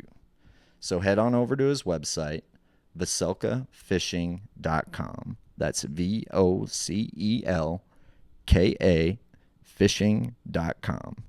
To enhance your confidence on the water, feel your passion, and catch more bass, baby. That I figured you'd appreciate being a Wisconsinite. Oh, and love cheese. Yeah, it's white cheddar cranberry, so it's see that. perfect for the Christmas season. It is. Festive. Yes. I like it. And I didn't know if they sold that flavor in Wisconsin, so They put everything you can put in cheese in Wisconsin, but this looks pretty darn good. I'll take this out to the ice shack. that's what I was thinking. Yep, get you some hard salami, call it good. I got some deer sausage. Those two, I'll take care of that. You want me to go throw it in the snowbank for you, or No, I'm gonna wait. you guys? I'm taking that to the shack. Yeah, you guys age your cheese. Forget that. Mine don't age too long. I bring her home. It's gone in a couple days. 35 to 40 bass boats, though. 30. 30-some bass boats. What year is it? 24? It's 2023. 23. Almost 24. I got 24 Going on model here. 24. 93, 03, 13, 23. Yeah, 31, I guess, new ones I've had in a... That's cool. Okay. Yeah. You remember, so your first one was a Cajun? First one was a champion. Okay. First one I had was a champion. And my buddy and I, a guy from home's friend had it. He lived down by La Crosse. Yep. Older gentleman. He was going to quit fishing. And I wanted a boat. And he got us kind of set up. My buddy of mine and I flew down there to Okeechobee and got it from him. And the deal was if we got the boat, we had to drive his car back. Because he had a car down there. He needed to get back to La Crosse. It was a white Lincoln Town car. Okay. So we hauled the 20-foot champion behind the Lincoln Town car in an epic snowstorm. You towed it with the Lincoln Town? Yeah, back to home. We had to get his car back to La Crosse, so we hauled the boat from Okeechobee You to Lincoln home. lawyer to Lincoln, and We drove the Lincoln. Lincoln is a car that could tow a boat? Oh, I'll tell you what, that thing was pretty impressive. It had. Sounds impressive. Yeah, we looked pretty cool. We I had bet you did. Yeah, well, not really, but it was. Remember, he had a hitch on it with a big thing that went up. They had the whole trunk full of stuff to haul home. Did a riser on the hitch? Oh yeah, big yeah. riser, and that baby sat low in the back. Big long white Lincoln Town car, and then I got horrible sick, like the sickest I've ever been in my life, driving home. So I drove like the first few hours from Okeechobee, and my buddy drove all the way from Okeechobee, Florida, from probably half of Midway, Georgia, all the way home, and we hit snow like in, I don't know, a long ways down, well in southern Illinois or somewhere, and I've never seen roads like that, but he thought I was going to die. I laid there and moaned and groaned. I don't know what. I had some horrible cold. Sure. Well, we got home, luckily, and got the boat all taken care of. And he went home and he got what I had, and he was sick for like a week. Terrible. So that was my first boat. That was a Champion, and then I had like 3 or 4 Cajuns. Then I had a bunch of Champions again. Sure. The dealer in town sold Champions, so I had quite a few of them, like 95 to like 02, I guess it was, or 94. People spoke real high of those boats. Oh man, they were nothing like them when they were. Looking back, now they weren't that great, but compared to everything else, nothing rode like them. They had that deep V. Rough waters, nothing like them. They didn't fish real nice, but we didn't know any better at the time. Real tippy because of that deep V, and real rear end heavy. Sure. I mean, if you had a big boy in the back, I mean, it was like water coming over the back type of deal. Sure, really low in the back. Boy, they were nice riding boats. And I had quite a few of them. I had a couple Tritons, couple Rangers. Yep. And then bunch of Phoenixes. Sure. You never had a stint with Stratus? Did you ever run a Stratus? Oh yeah, I did. I feel like you ran a Stratus at one yeah, point.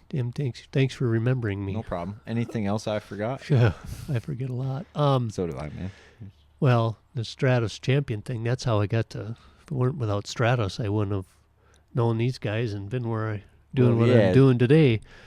But yeah, so we sold Stratus. I had 3 or 4 201 Stratuses, and I don't think I think the boats we make today are probably better than that boat as far as ride, but I don't think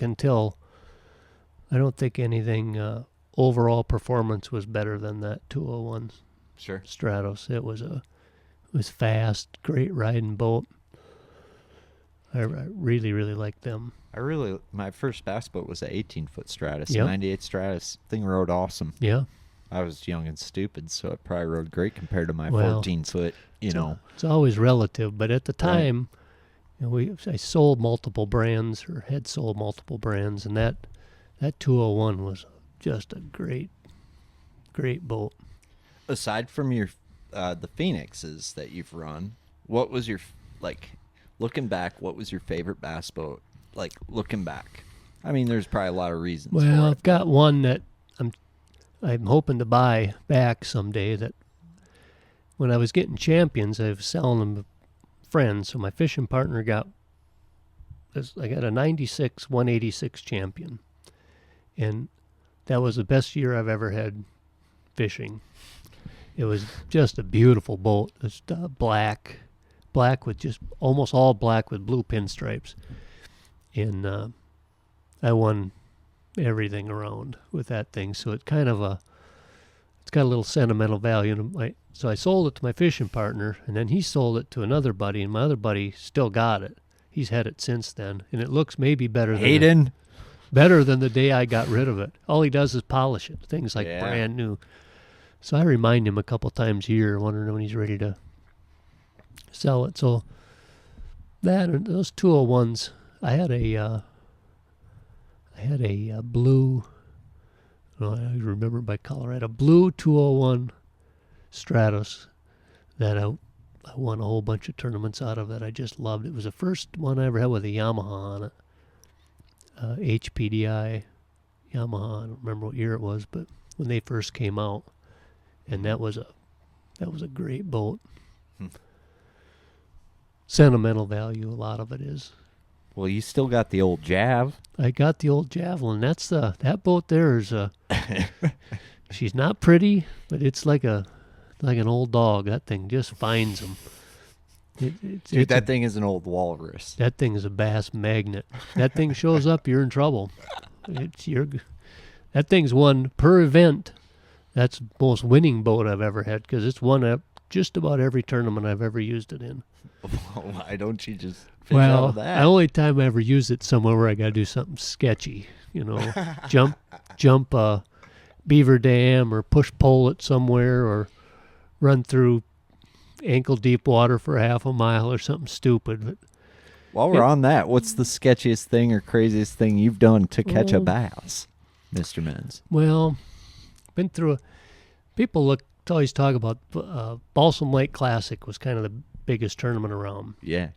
And they always said we won it because we had a little boat, and that was a kind of a bonus. But I won it 2 years in a row going through a culvert.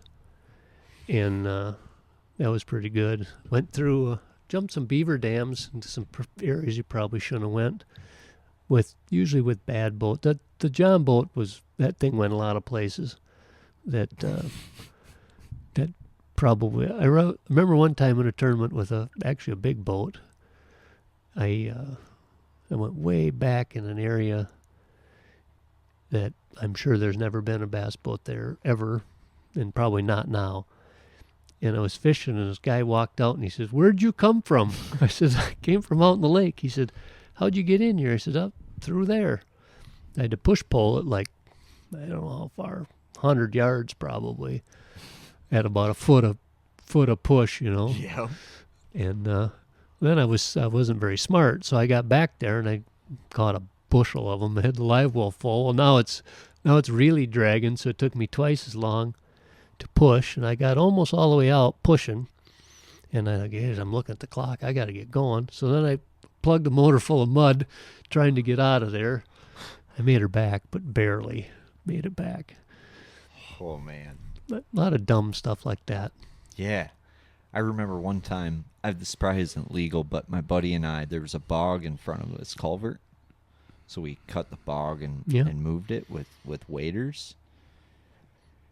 This was like plan C for us in the tournament, right? Well, we go up there to run up there in the tournament, and there's the bog's back in front of the culvert, right? Mm-hmm. So we go to weigh in, and it's like, well, where's Terry and Tommy or whoever? Yeah. And tournament director's like, yeah, they got stuck behind some bog. Oh, those He dirty. said they had a sack, though. Those dirty dogs pulled that bog in front of the thing after they went through? I think it floated back after they went through. Caught. So they got through, caught the shit out of them. Yeah. To come back, there's a big bog in front of the culvert. They're stuck. Couldn't get out. Waiting sack of fish. Not good. So I just thought to myself, did we inadvertently screw those guys over cutting it up so it maybe, but who knows? That's a risk you take. It's like going through a lock. Going through a lock, you get back. You don't, you didn't. I'll never forget a tournament I showed up to on my home pond, which is you can tuck back into some stuff. It can get kind of fun. And I remember the guy who was just the guy to beat was Nick Gross, who's my neighbor now, big mentor of mine. And he was fishing with Paul Roush at the time, and we pull up to tournament takeoff in the morning. We got some rods on the deck, and I look on the front of his deck. Chainsaw. Two shovels. Oh, yeah. 2 big shovels, no rods. I'm like, oh, shit. Yeah, shovels, chainsaws, ropes, push poles. That's when I was a kid and I got educated on the Christopher Columbus factor of tournament fishing. Yeah. It's an adventure. Yeah, we sawed a little path down on the river one time. Me and a buddy sawed a little path back into somewhere, and actually we had to saw it, but there was rocks there, a bunch of rocks there. And we moved the rocks by hand a couple of days before, so just deep enough. Yep. Well, we forgot just how smart we were, that it was a river and the water could change. So we go roaring in there, and it was deep enough that once the trees were gone, you could get in there at a pretty good clip if the water would have stayed at the same level. So we went up in there, there we sat, dry docked on the rocks. So we couldn't go either direction. We monkeyed around, broke the transducers off. We walked. It was probably all illegal. The rules weren't quite as stringent back then, but we walked in both directions to see which direction would be the smartest way to go because it was so shallow. We wanted to get in there and fish, but there was no way we were going to get out. Right. So we monkeyed the boat up a little bit and Had to turn it around. turned it around, yeah. Was that legal back then? I'm not sure. They always said you go anywhere you get by boat. So we were going by boat till we got stuck. And I think at the time, a lot of them still, if you can't just not touch the boat. As long as Right. you're walking alongside the boat or whatever, you can go there. But we weren't going anywhere in this deal. Right. It was one of my champions. We went up in there, and it was so shallow when it stopped and went like that. And that's never a good sign. No. Yeah, you ran out of water. Right. Like it's like Salem witch trials. Like figure out who's heavier at Oh. that point. Like, Remember, yep, your partner's like, yeah, you're fatter, kind of thing. Everyone's got to push. Remember getting in the river so many times, getting stuck, and getting out and walking in every direction to see which is the shortest way to water. It's a nightmare. Yeah, I try to avoid the river now if I can. I'm dangerous on there. I love tournament fish in the river, but I've experienced some stuckness, some falling in because your push pole's so deep in the mud. Nope. Just pushing over sandbars, boat teeter-tottering, dumb. River people are crazy. Yeah, Yeah. I've No. probably fished 10, 15, maybe 20 tournaments on the river, and my top 10 dumbest things I've ever done have all come out of the river. For sure. Yeah, I could see that. I just had 2 river rats on, Wyatt Stout and Corey Hauk. Oh, yeah. Yeah, those guys are crazy Oh, bastards. yeah. So, Yeah. takes a special breed Yeah. to be a rat. Yeah, it's so neat down there, though, is there's so much unknown water. It's always know, changing, too.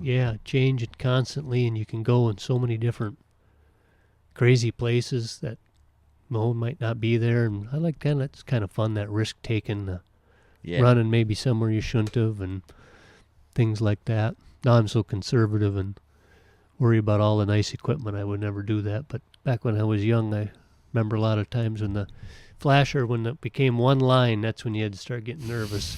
So that means there's a foot or less of water underneath the bottom of the boat. If you had more than 2 lines, if you had 2 lines, you're good. That's crazy. Well, now you're a father of a good American family. Yep. You know? Yep. Smart and responsible. Pretty mellow now. Yeah. Yeah. But it's interesting how that works because now you're, a little more conservative, a little less, hungry, mad at him, and Pat Schlapper walks in. So do you think there's a little bit of chip on your shoulder needed for that kind of level of dominance that you've had and kind of just, lost that a little bit? Actually, I think, obviously everybody gets better, but I feel like I'm way better than I've ever been. Now, the problem is the competition is way, way, way better than they used to be. That's a fact. So it's a lot more difficult to compete. And I don't put the time in that I used to. I don't necessarily really care to. I don't say I've lost. Sitting in the boat in the morning before I go out, I have never been more hungry than I am now. Sure. Yeah. And as soon as that quits, I probably won't fish tournaments anymore. But it's like deer hunting. If you see a big deer and you don't get excited, it's time to quit deer hunting. And that's the way I look at the tournaments. And as long as I can win one here and there to keep you moving, no reason to quit. Feel good.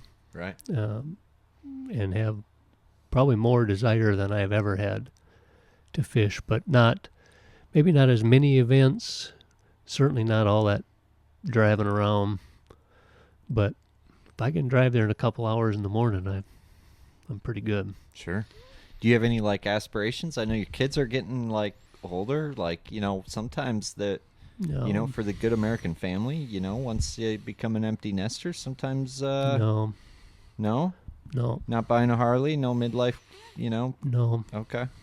no. I'd like to fish. You're just going to dominate Chautauqua It'd chain be again? fun, yeah, or try. It's hard to dominate there anymore. It's hard to dominate anywhere The tricks anymore. are all tricks are all in front of everybody. They know the deal. Although this year I did win that 2-day tournament, but it's got an asterisk next to it because Pat wasn't there. But so I figured worse we'd have done a second if he'd have been there. Yeah.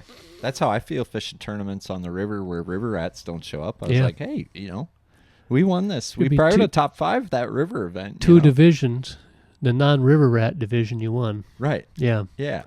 Like, might have top 5 the river rat division. That'd be kind of cool. Yeah. Well, it's been impressive to see that. And I know how people felt when I never won like he does. I was a winner and a placer, but top 2 or 3, 20, 30 years in a row in some of those tournaments, but not a lot of wins. Describe that level. What was that level of dominance? Because to me, there's a lot of people in the country, like Pat Schlapper's fishing the Elite Series now, and it's like me being close and understanding, seeing what he's done, it is amazing. But if people only knew, you know what I mean? What was like? I've never seen anything like it. I mean, he just and he's such a nice guy. That's great dude. That's the thing about you. You think back, and I've been fishing a long time. I think of people that were really good, but they weren't really good people. They may have bent the rules here and there.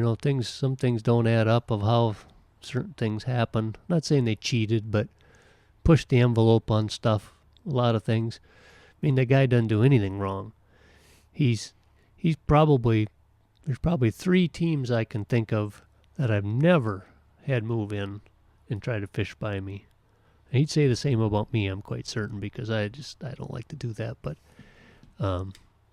he's just dominated like nothing I've ever seen. And he's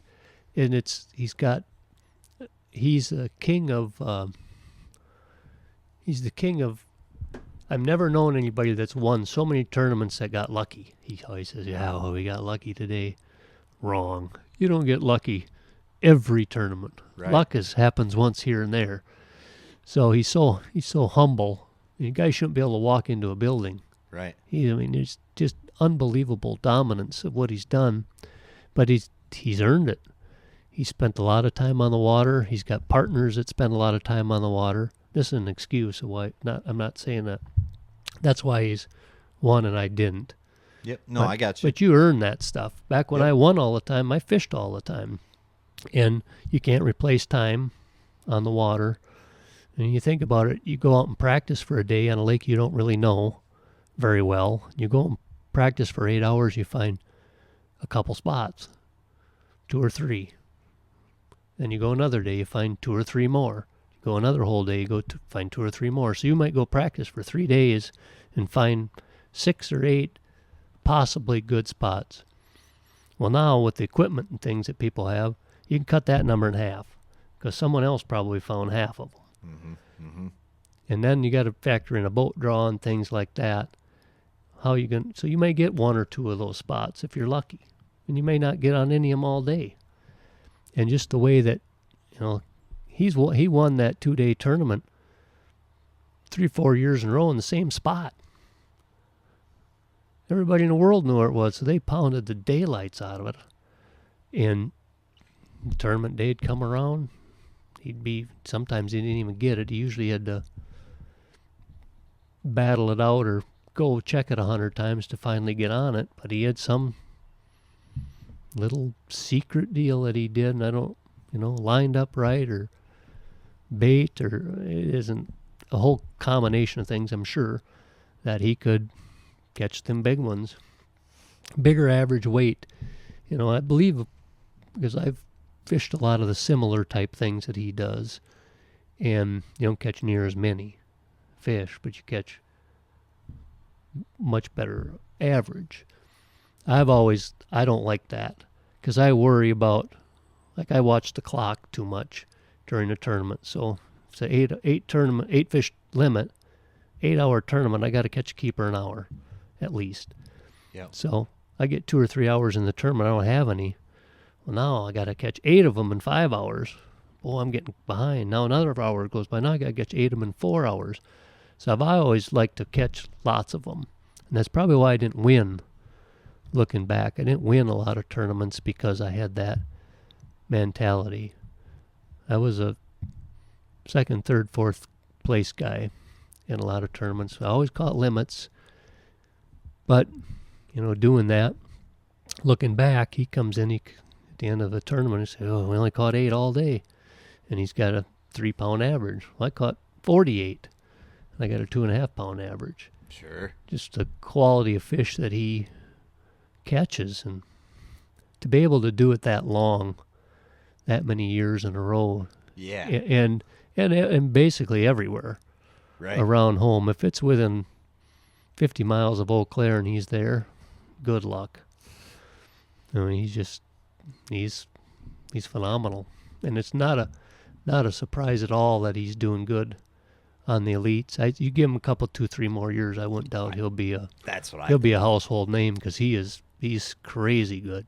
I think he's still finding his stride, and when he does look the heck out. Yeah, no question about it. You're seeing success, but he's still Yeah. learning that game. Yeah. He mastered the Wisconsin game, but Yeah. it didn't happen overnight. I think he's Yeah. going to do the same. I He's think in this- it, man. He's yeah. dedicated. His key that I told him this when he qualified. We talked a fair amount. He called and asked. We were just talking, and I told him I think his biggest issue is going to be trying to figure him out fast, because not that he's slow at finding things, but now he's going from a tournament around home with a kind of a small lake where he's fished 3 or 4 days or 2 days, and his partner fished 2 days. You can cover a lot of water in that amount of period. Now all of a sudden he's going to these reservoirs that are giant, that he's never been to, that he's going to be covering such small amounts of water. So I think that's probably why he's starting to do progressively better every year. I think he's getting better at practicing, probably. I mean, those reservoirs are intimidating, Yeah. man. They're huge. Yeah, and he catch them. Boy, he gets around them, they're in trouble. Yeah. So it's just, and that's what most of those tournaments are. It's those guys all can catch them. Yeah. But it's the finding them, and I think that's probably what's going on with him, is why he's gotten just a little bit better every year. Is I think he's learned. That's the hardest part. Hardest part about that fishing is the traveling and the practicing, because once the tournament starts, you're on autopilot. But that traveling and the practicing, and they're truck drivers.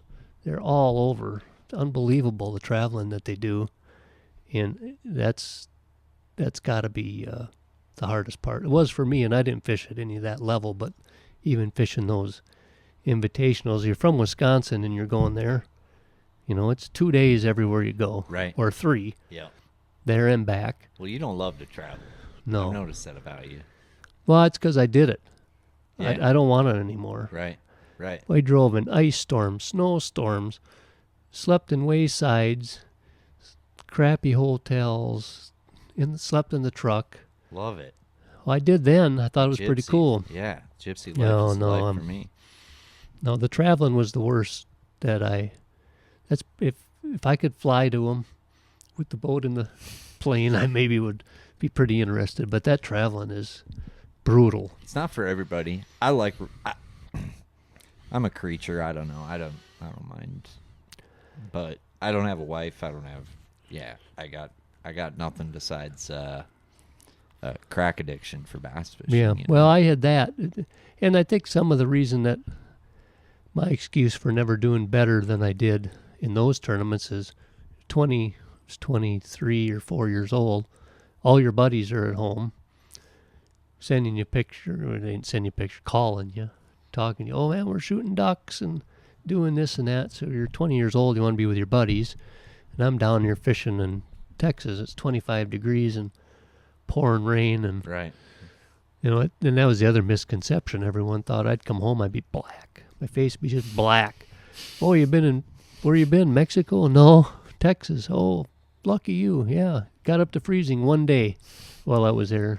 It was, those winter tournaments are they're ice fishing out of a boat. Right. Terrible weather. They didn't make good gear back Oh. then for that. Like, you were wearing 50 pounds of Yeah. something. Layers of whatever you had. Yeah. Horrible rain gear that leaked. Right. Oh, yeah. It was different. Yeah. Hey, I got to hit the manual bilge pump. All right. Good luck. So if we're talking about tournament experience, how many tournaments do you think you fished? Oh, boy. Well, 16 to... Are you ready to reel in your next home purchase or refinance? Supreme Lending's Dream Team can help guide you through the entire mortgage process, from pre-qualification to closing. They have a wide variety of home loan programs in their tackle box, including down payment assistance and first-time homebuyer options. Just ask me. I trusted Aaron Dagas, a bass fisherman just like you and me, and Supreme Lending's Dream Team to help finance my first home. Contact Aaron Dagas and the Dream Team today by scanning the QR code or giving them a call at 763-326-0677. That's 763-326-0677. Did I catch a 7 in there? Or visit their website, aarondages.supremelending.com. That's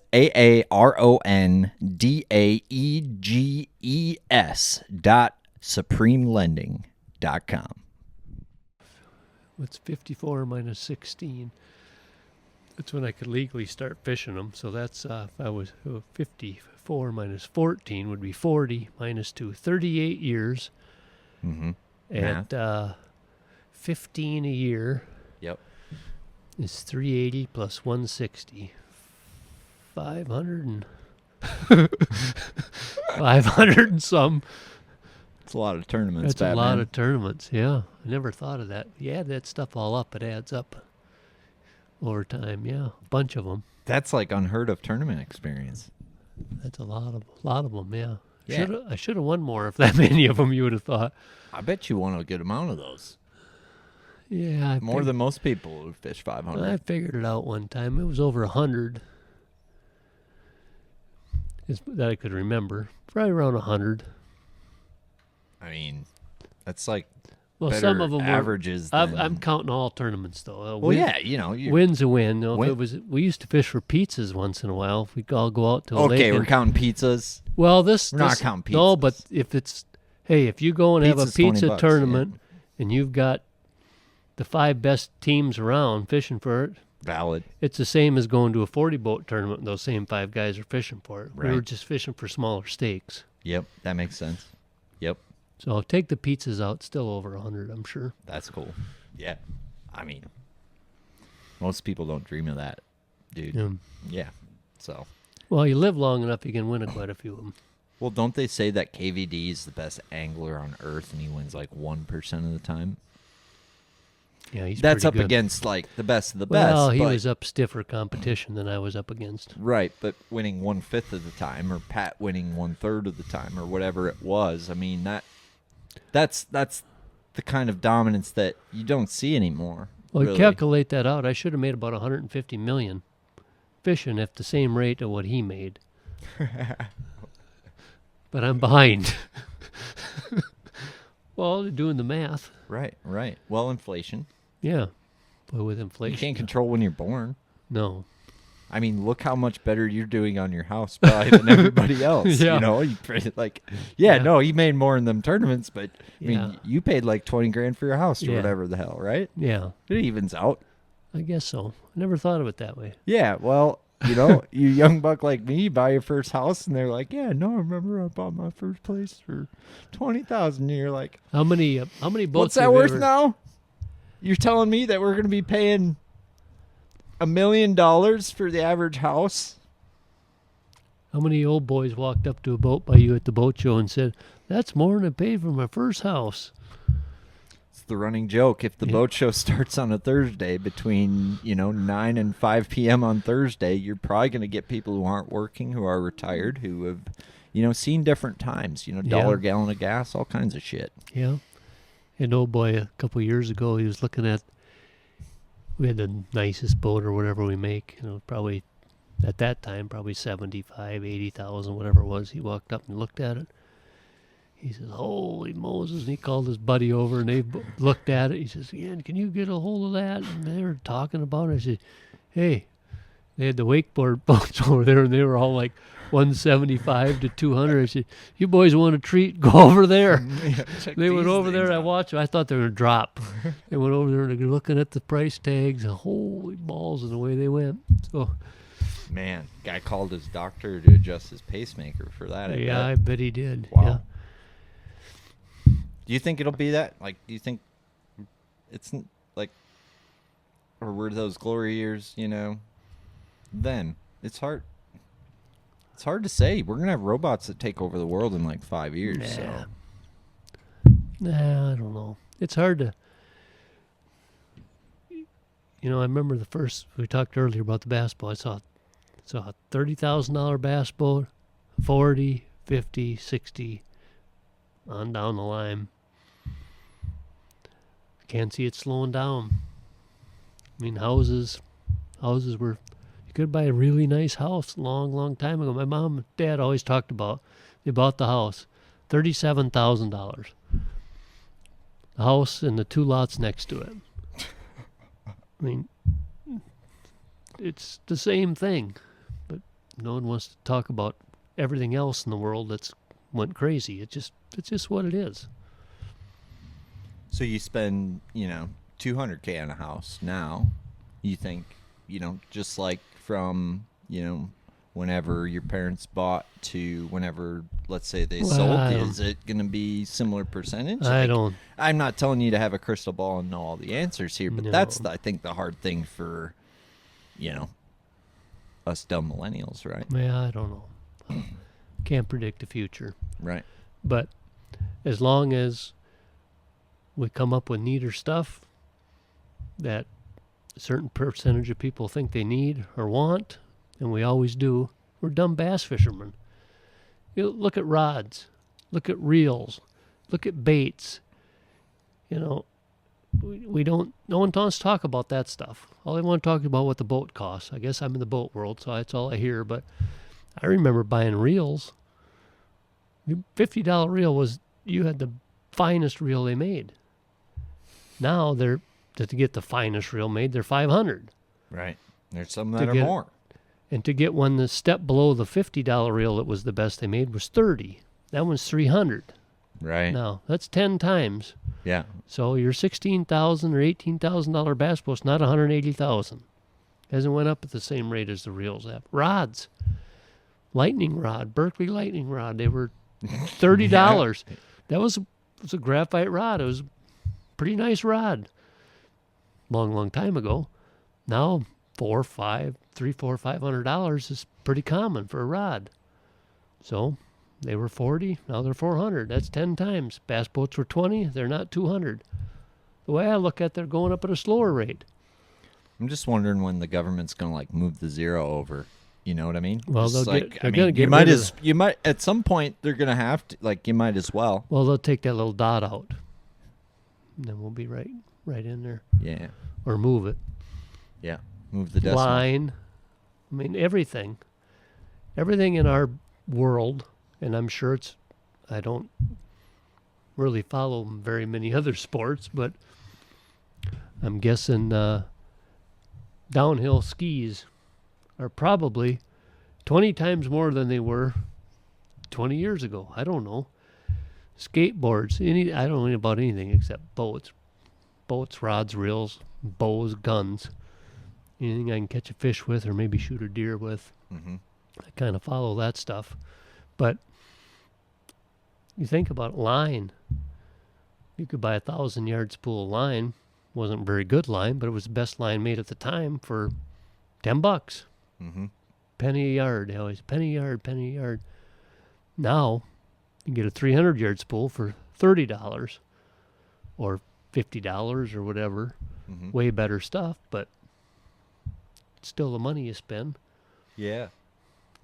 The interesting thing to me is that we haven't seen, that is true for everything besides tournament payouts. Yeah. Well, you got to, I don't know if the world apparently thinks that the 2 or 3 big people running these trails are getting rich. Yeah. And I don't think that's the case. Everything they do went up. You know, I go to a lot of these big tournaments. We have booths at them and things, and I got friends fishing them. I go to these big national tournament trails. You just look around and watch what has to cost. You know, if you're going to have, it takes 10,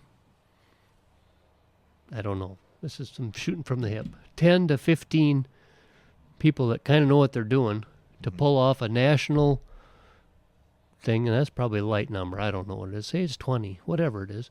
If there's 20 people there to make that thing go off, and it's quite a project to get that all going and work right and all that good stuff, that costs a lot of money. Mhm. They're not working for free. They shouldn't. That's quite a job. I stand around and look at it like a beehive. They're running here, running there. They got people hauling fishermen up. They're shuttling the fish. They got a guy weighing them. They got, going those trailers they got computers all over tracking stuff live. They're filming it. They're sending it live.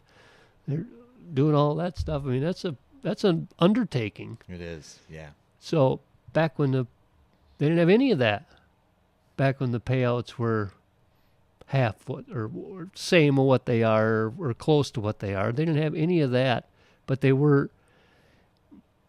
I don't think that they're taking in that these. If it was so easy and they're making so much money, there wouldn't be two companies trying to do it. You don't think some of these smart guys that have all these companies, Warren Buffett would have a trail if it was that easy to make Sure. a whole bunch of Mark money. Cuban, And Mark Cuban would yeah. have 3 or 4 tournament trails if For it sure. was the way to make money. He makes more in a night Right. at a Mavericks game than Bass makes in a year. Yeah. So I don't think that's true about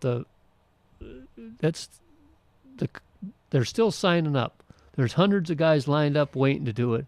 If they think it's so bad, go to work like the rest of us. It's not that bad. I don't think that the payouts and you have to pull up the stuff from years ago. And I'm sure you can access that of how much the entry fees were, how many people they paid, and all that good stuff to figure it out. But I think it boils down to less sponsor involvement due to how big the sport's gotten and them to have to, put their eggs in more baskets, right? Well, and that's what it boils down to because payouts, it's always a percentage based on entry fees, right? And the only, difference maker there, sponsor dollars to, Right. Help compensate for that. Right. Well, yeah. So entry fees is part of the money that they pay out. Right. The rest of the money is what's coming in from wherever the host is and all the companies that are sponsoring it. Well, 30 years ago, there were a few hundred, say, people trying to do this, 200 or 300. Now there's several thousand people trying to do it. So, and these companies get lambasted daily about, well, what can you do for me? What can you do for me? What can you do for me? Well, that money comes from somewhere. It isn't just, we don't just have a bucket of it out back saying, okay, well, next guy comes in, we're going to give him that bucket.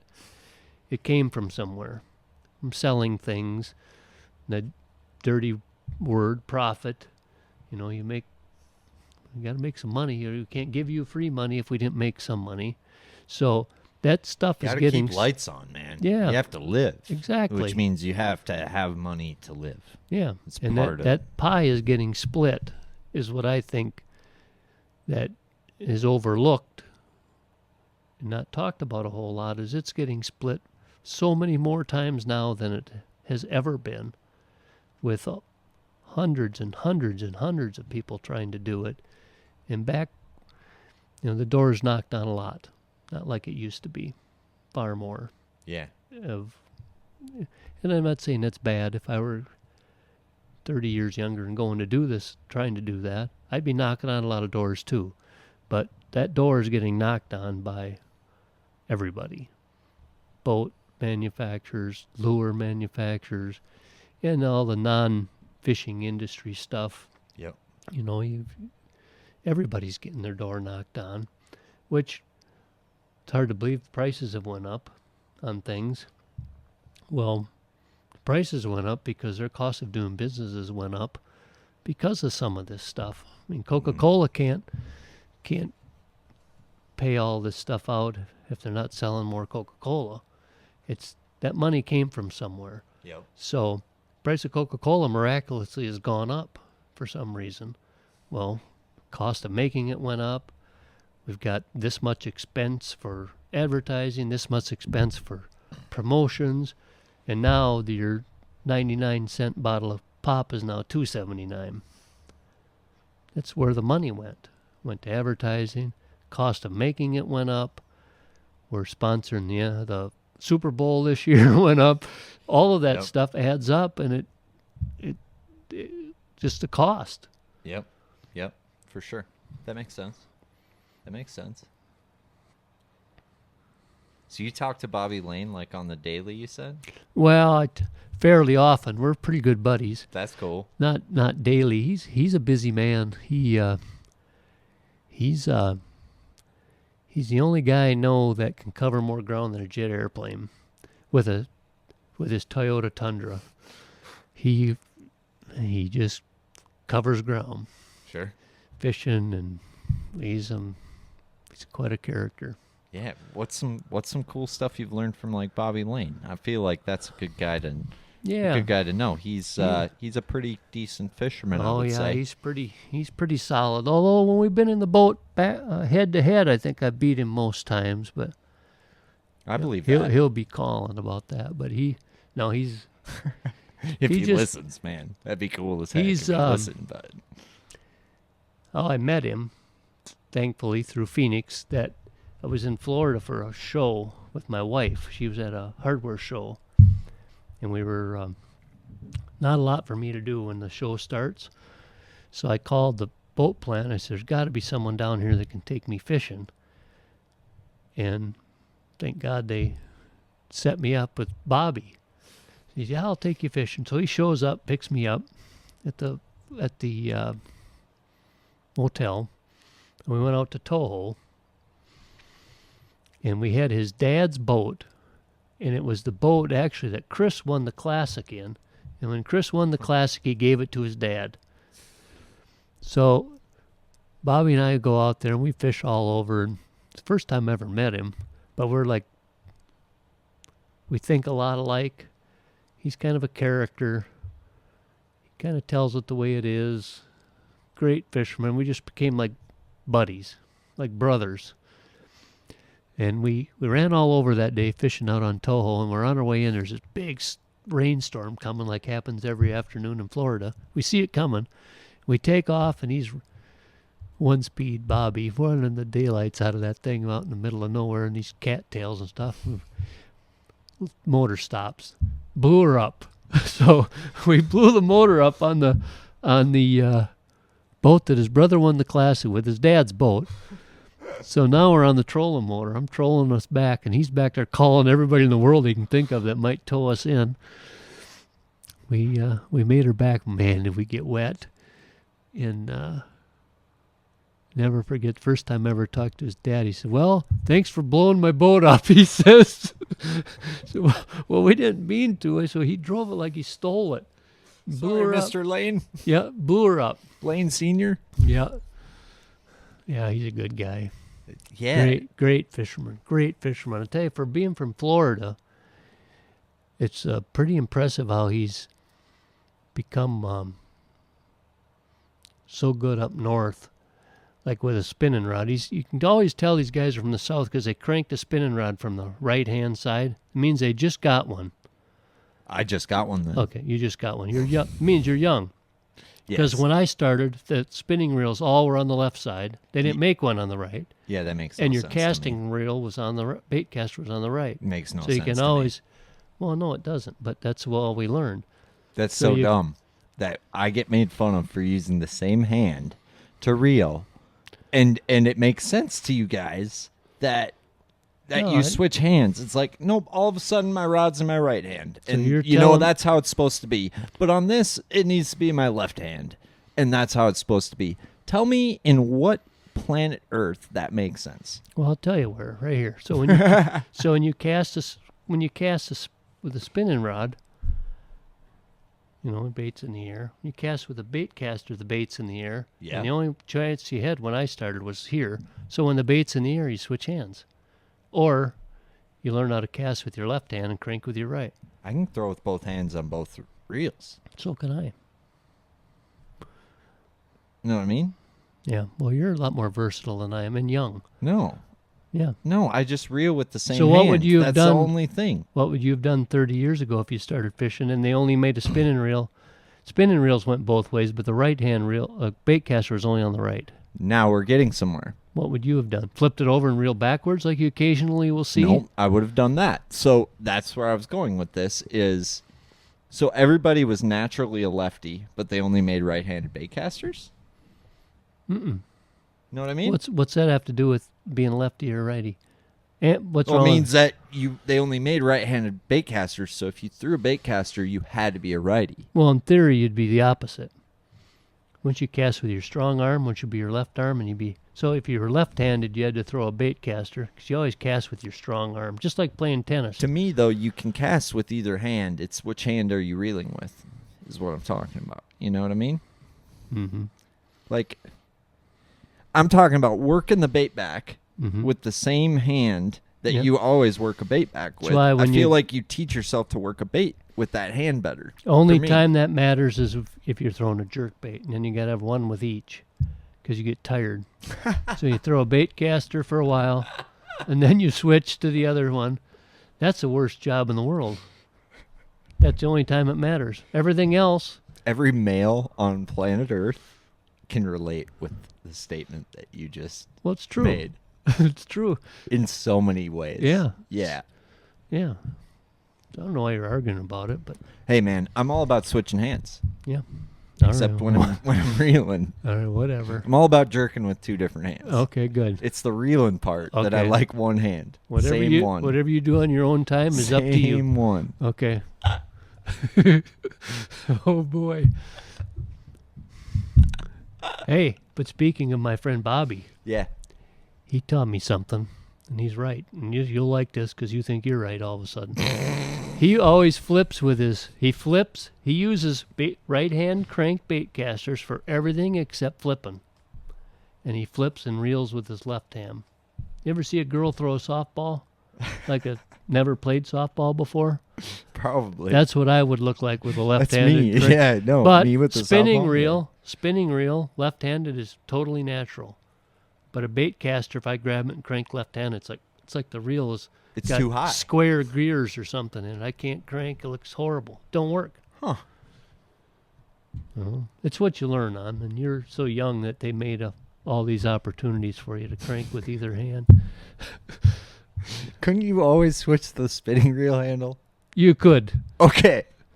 but for now, not always. Well, from when I started, you probably could, but before that was the old Mitchell spinning reel. That's what I started on. Was They a were Mitchell. all on the left-hand side. Maybe not the newer Mitchells that I started on. Well, you're pretty young, but the old Mitchell 300 spinning reel, which was the gold standard they were horrible. They had the spool that went in the nice Mitchell. They went in, huh? I didn't have a nice Mitchell. Well, they maybe never made a nice Mitchell, but this one, the spool went up and down inside the deal. Oh, inside Inside, versus outside. right? Yeah. The newer ones, the spool It's all goes on the around. outside. Yep. So imagine what happens to your line when you have one that goes on the inside. You spend half your day. They figured it out. You had to take the spool off. Well, then they figured out to fix it. They get the push button. You can take the spool off quicker to get the line out from underneath it. You untwist all that line. It's all full of oil and grease, and you put it back on. And you never notice they go the opposite direction. Most spinning reels go this way. They went this way. Really? Yep. There's a reason they put the top cap on the top cap of the boat. Huh?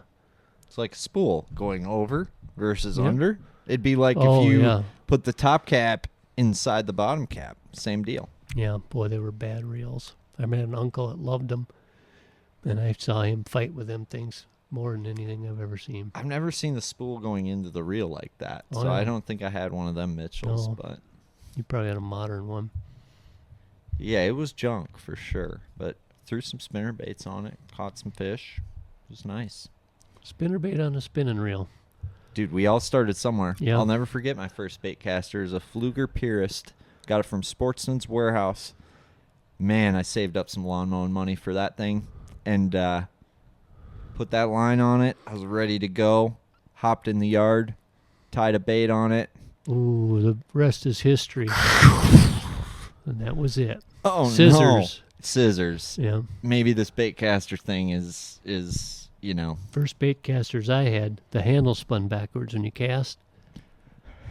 Like and they were really the old. ones I got hanging on the wall with the carvings in my house. When you'll Oh. see it later, but yeah. Yeah, you'd cast and the reel would spin backwards. And those were like really old. And then How did people cast those things? Like, I got some antique bait casters in my house. well, you didn't cast very far, but I had some old Weirdly. ones. Well, That's why they I made the suppose Daredevils so big, right? I suppose they were 20 years old when I used them. So that was probably, so I would say in the early 70s. So they're probably from the 50s. They're really old. And you had a little short pistol grip, not Yep. pistol, they hadn't invented that yet, but a short, straight handle on them, fiberglass with that reel. And we had that heavy black line like you put on a tip up, Yep. is what we always used. And if you had a big enough heavy bait, you'd have to have pretty heavy bait, like a Bassarino or a mouse, those metal mouse or something pretty heavy made out of wood. I don't know that, but a big Johnson silver minnow. Johnson the big silver side, minnow, the big the size. big one, you could sling that quite a ways Yeah, with it. yeah. Not a long, long ways, but fair distance. Okay. But it was basically a 1-to-1 Gear ratio. ratio, you know. Yeah. So they weren't real good. A lot of backlashes. I mean, speed cranking back then would be like Oh. slow, like cranking your 6.3 to 1 as slow as you can now. Yeah, Like, that would they have been were- like, And then I remember the first really nice bait casting reel I had was a Ambassador, the round ones. yeah. But they made we always had the big ones. My dad liked musky fishing. Okay. So we always had the great big wide ones. But I remember getting a 4600, which was the narrow one. Yeah. That And- really like Yeah, the skinny one? spool was like an inch wide. Maybe. Yeah, it looks like them weird ice fishing reels now with the Yeah, they're pretty similar. like a real fly narrow. reel. Yeah, real Big narrow. caster. And those were really good reels. Okay. You couldn't wear them out Really? forever. And they had a button on them to release it, the spool. And then they came out with that thumb bar where you click it with your thumb instead of the The button, on the side. Yeah. And that was really a revelation when you got them. I mean, that thing was unbelievable. And those were nice reels. Sure. They were, and I still got a couple of them. I look at them once in a while and think, man, Yeah. how in the world did I ever use them? I question it terrible. when I look at that old stuff and like Yep. the rods like made of like Are they steel? I don't know, it's like 3 feet long. Like what Yeah, am they I weren't supposed very to do long. with this Yeah, thing? they were like, most of them were like 5 or 5.5 foot rods. You can't even buy a 5.5 foot rod now. No, they weren't good, but everything's always relative to what you had prior to it. Right, So, right. I thought the aluminum John boat was quite the rig compared to the fiberglass. And the reels, rods, everything's the same way. Man, I think you guys had to use to like type papers Oh yeah. in school, like without the delete button. Typewriter. Yeah, like if you made it a spelling yeah. like an error, Yeah. you had to like retype your whole paper Oh. or be really good with whiteout. Yeah. I never did I good don't know. with anything that had a keyboard on it. I was never good with it. Dude, typewriter, like I'd have failed school with a typewriter. There's no way I wouldn't have. There's no way I wouldn't have failed school with a I typewriter. remember in college I typed a paper. I didn't know. And I still am. I'm very technologically unsavvy. I know I can cast my drop shot out and see my hook and my sinker 60 feet away, but I don't know how to do anything if it's hooked to a computer in the house. I'm out. If Same. it's- Well, not so, real good. but I remember in college I went to the library because you couldn't. That was back before. You had to be typed, and it was faster than running it through the typewriter, a real regular typewriter, with paper. So I went to the library, and I typed and typed and typed one weekend. Probably was fishing when I was supposed to be doing it. So I had to type like for a day to get this thing done. Type. On a typewriter or No, on a computer. Yep. Got it all typed, and it took me maybe more than a day. Long and short of it is I went to print it, and it was gone. I thought I'd saved it somehow as I went, but apparently I didn't. So I typed for another day to put it back in. And this is like I finally figured out when I was like a senior. I had a neighbor girl. With the JDM tackle craze in full force, there's been a lot of hype around the new tackle shop, Waypoint Angler Supply, and their unique selection of intergalactic fishing equipment. But don't forget about your everyday bassin needs, whether it's hooks, weights, fishing line, tackle storage, reels, rods, craw tubes, beavers, jigs, spinnerbaits, jackhammers, frogs. You never have to pay full price again. There's not that many places that will give you 20% off a new Shimano reel or a new Vocelka rod. On a big ticket item like that, 20% savings is a good chunk of change. You can then take that 20% and put some gas in your boat, or you can take that 20% you saved and put it into a Roth IRA. Warren Buffett that shit, which in a year's time, you just paid for that new rod and reel. It's simple math and science. As a bastronaut in the Bass Galaxy, you can save 20% on all the stuff you use every day at Waypoint Angler Supply. Do you ice fish? Do you do the ice Dougie? Do you do the ice fishing? Well, you can knock 20% off all your ice season goodies at Waypoint Angler Supply too. Who's got you covered no matter the season. So stop into their store on Lake Minnetonka or visit their website, waypointanglersupply.com. That's waypointanglersupply.com. Use the code Galaxy20 to save 20% on all your everyday tackle needs, ladies and gentlemen. She could type like these kids do on their phones. I mean, she used to like lightning. Yep. I'd give her $5. She'd type that thing in like 2 minutes. It'd take me days. So I retyped the whole kit and caboodle and printed it out. And that's when I knew I was technologically challenged. But like, dude, the world has changed so much. I mean, you think about how much the average like business person can get done in a day now versus like back then. You ask a chick out on a date, like, and she has car trouble, like, and you're at this restaurant waiting. Oh, you have no know. idea. Nope. No idea. Or like you're meeting this guy somewhere and he doesn't even have GPS to find it. So he has to pull out his Atlas. Yeah. Yeah, oh yeah, I know how to run one of them. And literally navigate to where he's going. How many people were late for shit? And how many people like how much misunderstand, like, what a time to be alive. They weren't late. They figured it out before they left. Instead of getting in the car and hitting a button. I never get lost with an Atlas. I get lost all the time with that. She sends me all over creation. Man, so whatever her name is in there. I don't remember. What's that chick's name again? Sarah. Sarah. Yeah. Donna. I call her Donna. Whatever. But like, do you know how much time we waste now? Like, we used to waste it like navigating then. Now we waste it scrolling Facebook or like Instagram. Yeah. Yet we have all this extra time now. Like, because we don't have to plan out our route. So we have time to like tie a jig or like do something like productive with our lives. And most people don't use that because they're distracted by their phone or their whatever. So you're just crackheading out on stupid stuff all day. Yeah. You know? Well, technology's been really, really good for a lot of things, but there's a lot of times I think if the internet went down, we'd be all right. You think so? Yep. Do you really think so? Well, I'm not so sure, but I'm telling you, sometimes I think, boy, if that sucker went down, we'd be all right for a while. I don't disagree, but don't our like cars run on that shit now? Like that's I don't need it. I'm just saying, like we don't know what our stuff runs on anymore. Well, yeah, probably. Well, and then the world would probably you would end. be okay. But what about the panic and pure unsettlement around you affecting Oh, yeah. and the people coming at you like all of a sudden Yeah, well, like the world's ending? yeah. It'd be like that deal where they're all jumping out of the building. What was that called?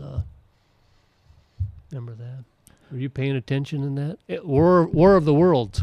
Is that a school movie? That'd be like that was an alien movie. No, that was a real deal. That was that thing Tom Cruise. No. That's no, a new no, one. No.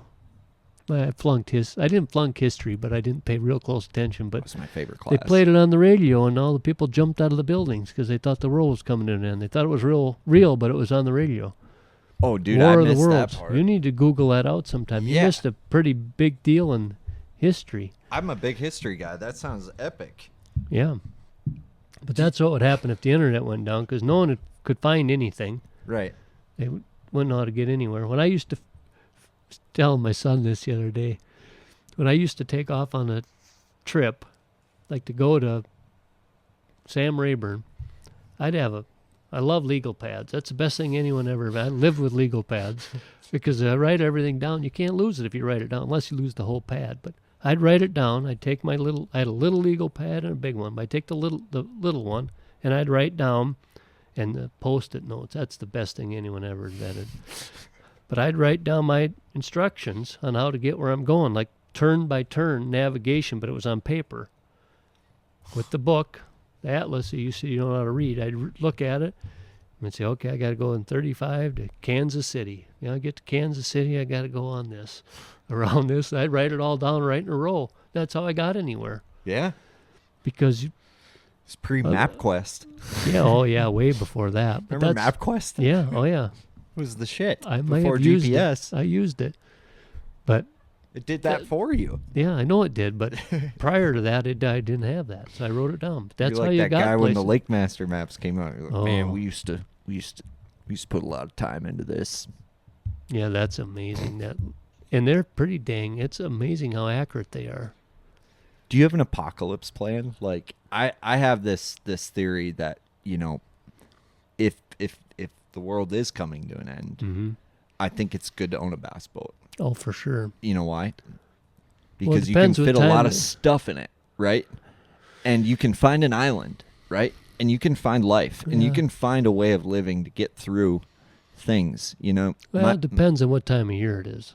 If it's in the winter, I'm going snowmobile, ice shack, I like that. trailer. I'd have a sled, ice shack, cooker. I'm counting on the neighbor. If it's winter, he's got a wood stove and lots of ammunition. So Okay, I'm that's basically, yep. I'm a victim of, or I am 100% their sacrifice in the winter, and I understand that. In the summer, I'm thinking if you could counterweight like some sort of knife and put it on your reel for when you run out of ammo, and you could. Kind of use it like a bow and arrow to kill stuff with it. Yeah, I'd be in trouble if we get that desperate. For sure. But and walleyes taste good if you can keep catching them. Yeah. For sure. Yeah, I'd go after bluegills. I know you like them bluegills. Mhm. You chase them in the winter. I like them bluegills. It's like summer fishing now and I don't have the live scope deal down on ice fishing quite yet because I haven't messed with it enough. I'm still old school Vexilar Yeah. deal, but I like fishing in bluegills through the ice. Boy, they're fun. People seem to get their rocks off Oh yeah, to that. they're pretty fun. Well, they're kind of elusive. What's so cool about chasing them through the ice versus like, not chasing them in the summer? Well, there's tournaments in the summer. I'm a little preoccupied, but I like catching them in the springtime when they're spawning, like on a fly rod. yeah, Don't sure. keep them, but like to catch them on a fly rod. But other than that, I don't fish for them. I don't fish for anything but a bass from ice out till real cold, Mhm. like just before ice up. Then I would maybe go try to catch some walleyes or something, but I really like that first ice. I really like that. What's so cool about it? I don't know, just the fish bite. It's Yeah. almost like the fish bite like they do in May. Yeah. When it's like something about when it first freezes, they act like just warmed up. Yeah. And they Sure. really bite. And then seems like when the ice gets, like I live on anyway, when the ice gets thick enough where you can drive around and a bunch of snow on it, and then it gets kind of slow. But Sure. that first month with ice, boy, it's pretty good. Seems to be a common theme with early and late ice. Yeah. With ice fishing. And late ice, yeah. Yeah. Getting on the lake when you maybe shouldn't go Yeah. is Yeah. when it's really good. Both times. You chase some crappies at all, or? Yeah, I fish primarily the lake I live on, and there's a lot of crappies in there, but there's not them great big giant crappies. So I don't target them, but I catch some by accident. This one's got. Yeah. We catch them on DT10s and chatterbaits Oh, in the summer. yeah. Like 14. That's pretty 15 good when inches, they're biting that stuff. Yeah, the lake I live on don't have a bunch of great big ones. They used to fish a lake up north that had a bunch of big crappies in it. Like, I don't know how big these are, but pretty big. 13 inches probably. We're catching like 14, 15 Yeah, inches. oh boy, I them don't are good know. ones. Biggest I caught was 15 and a half on like 3/4 Is it ounce deep?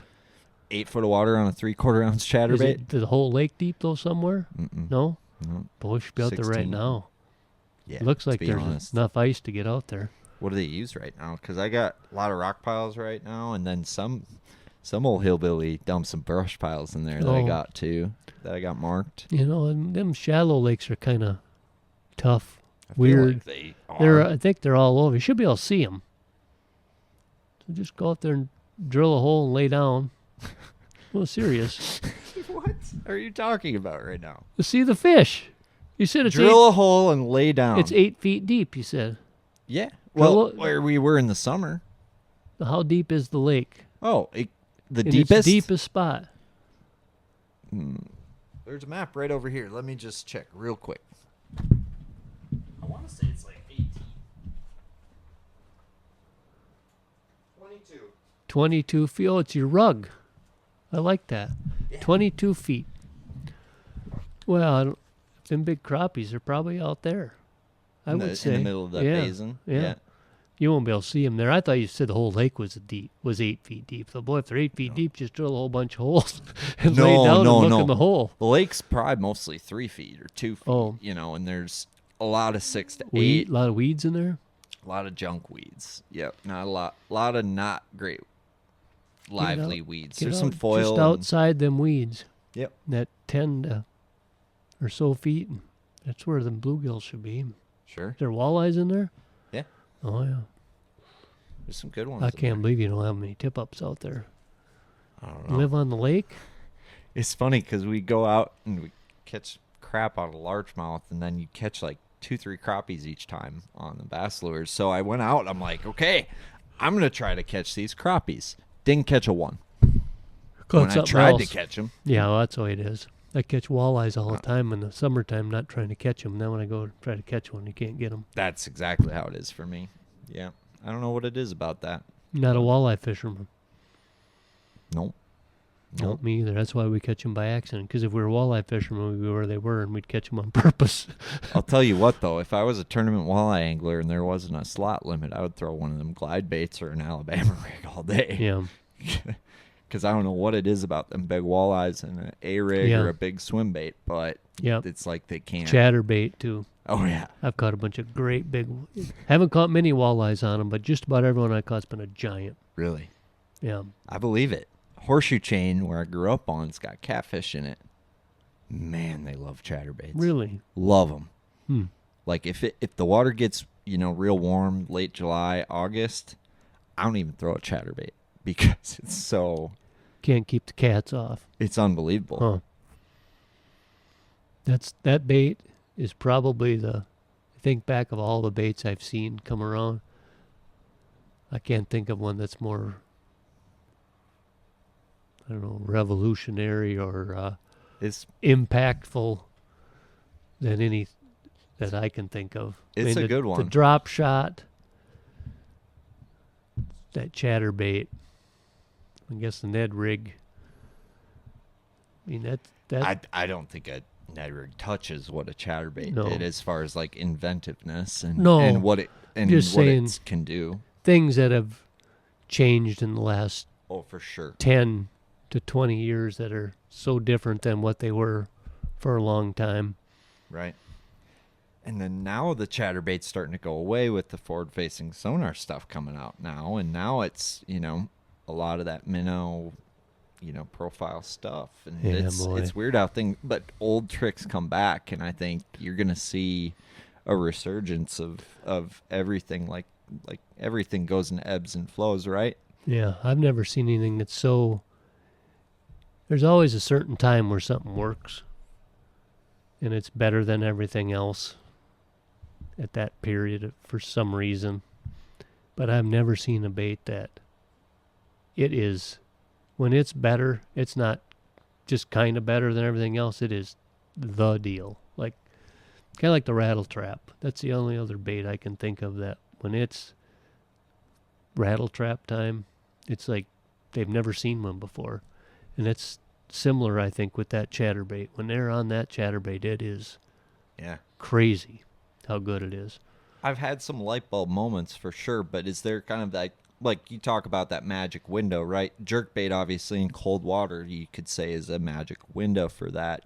Have you found there's a magic time when you I don't really think it's the deal? I'm not a world-class rattle trap? world-class chatterbaiter. I think they're about the same time to me. Just before the spawn seems... And up here it's weird because our periods are so short. Right. You go from ice, like lake I live on, it's shallow and dirty. The ice will go out middle of April, around the 15th of April probably, and they're always on the bed within 3 weeks. Crazy. So it goes from ice to bed. So these times when this stuff works is kind of a short period of time on those. But boy, they're that 50 to 60 degree water, 50 to 55. That chatterbait is the best bait I've become addicted to it. It's kind of like the crankbait bite. The bite is so neat with it, they just eat it like they've never seen food before. They really clobber it. And I like any baits I like if you can pull it through something, So when you get that, our lake's got that curly pondweed, stuff that grows up and seeds out and dies. Yep. You get that pondweed when it's halfway to the surface or a foot or two off the bottom. That thing is just deadly on the largemouth, ripping it through there. You ever throw that so like 50 to 55 degrees, I've grown quite fond of like a mag draft freestyle. Yeah, that's throw that? Nope. I wouldn't know one if I saw it, but I've read about them. It's some kind of a swim bait of some sort. Yeah, I mean, you talk about something that goes through stuff. Yeah. And has kind of a magic window. The mag draft and a chatterbait, to me, it's like in that window. And I'm not an expert chatterbait fisherman. I'm not an expert swim bait fisherman. But it seems like there's like if you have those two things on. Yeah, I'll try that. I've never. That type of water temp, one of them is going to be the deal that day. And you don't know which one, but. Yeah, I've tried. I've never tried one.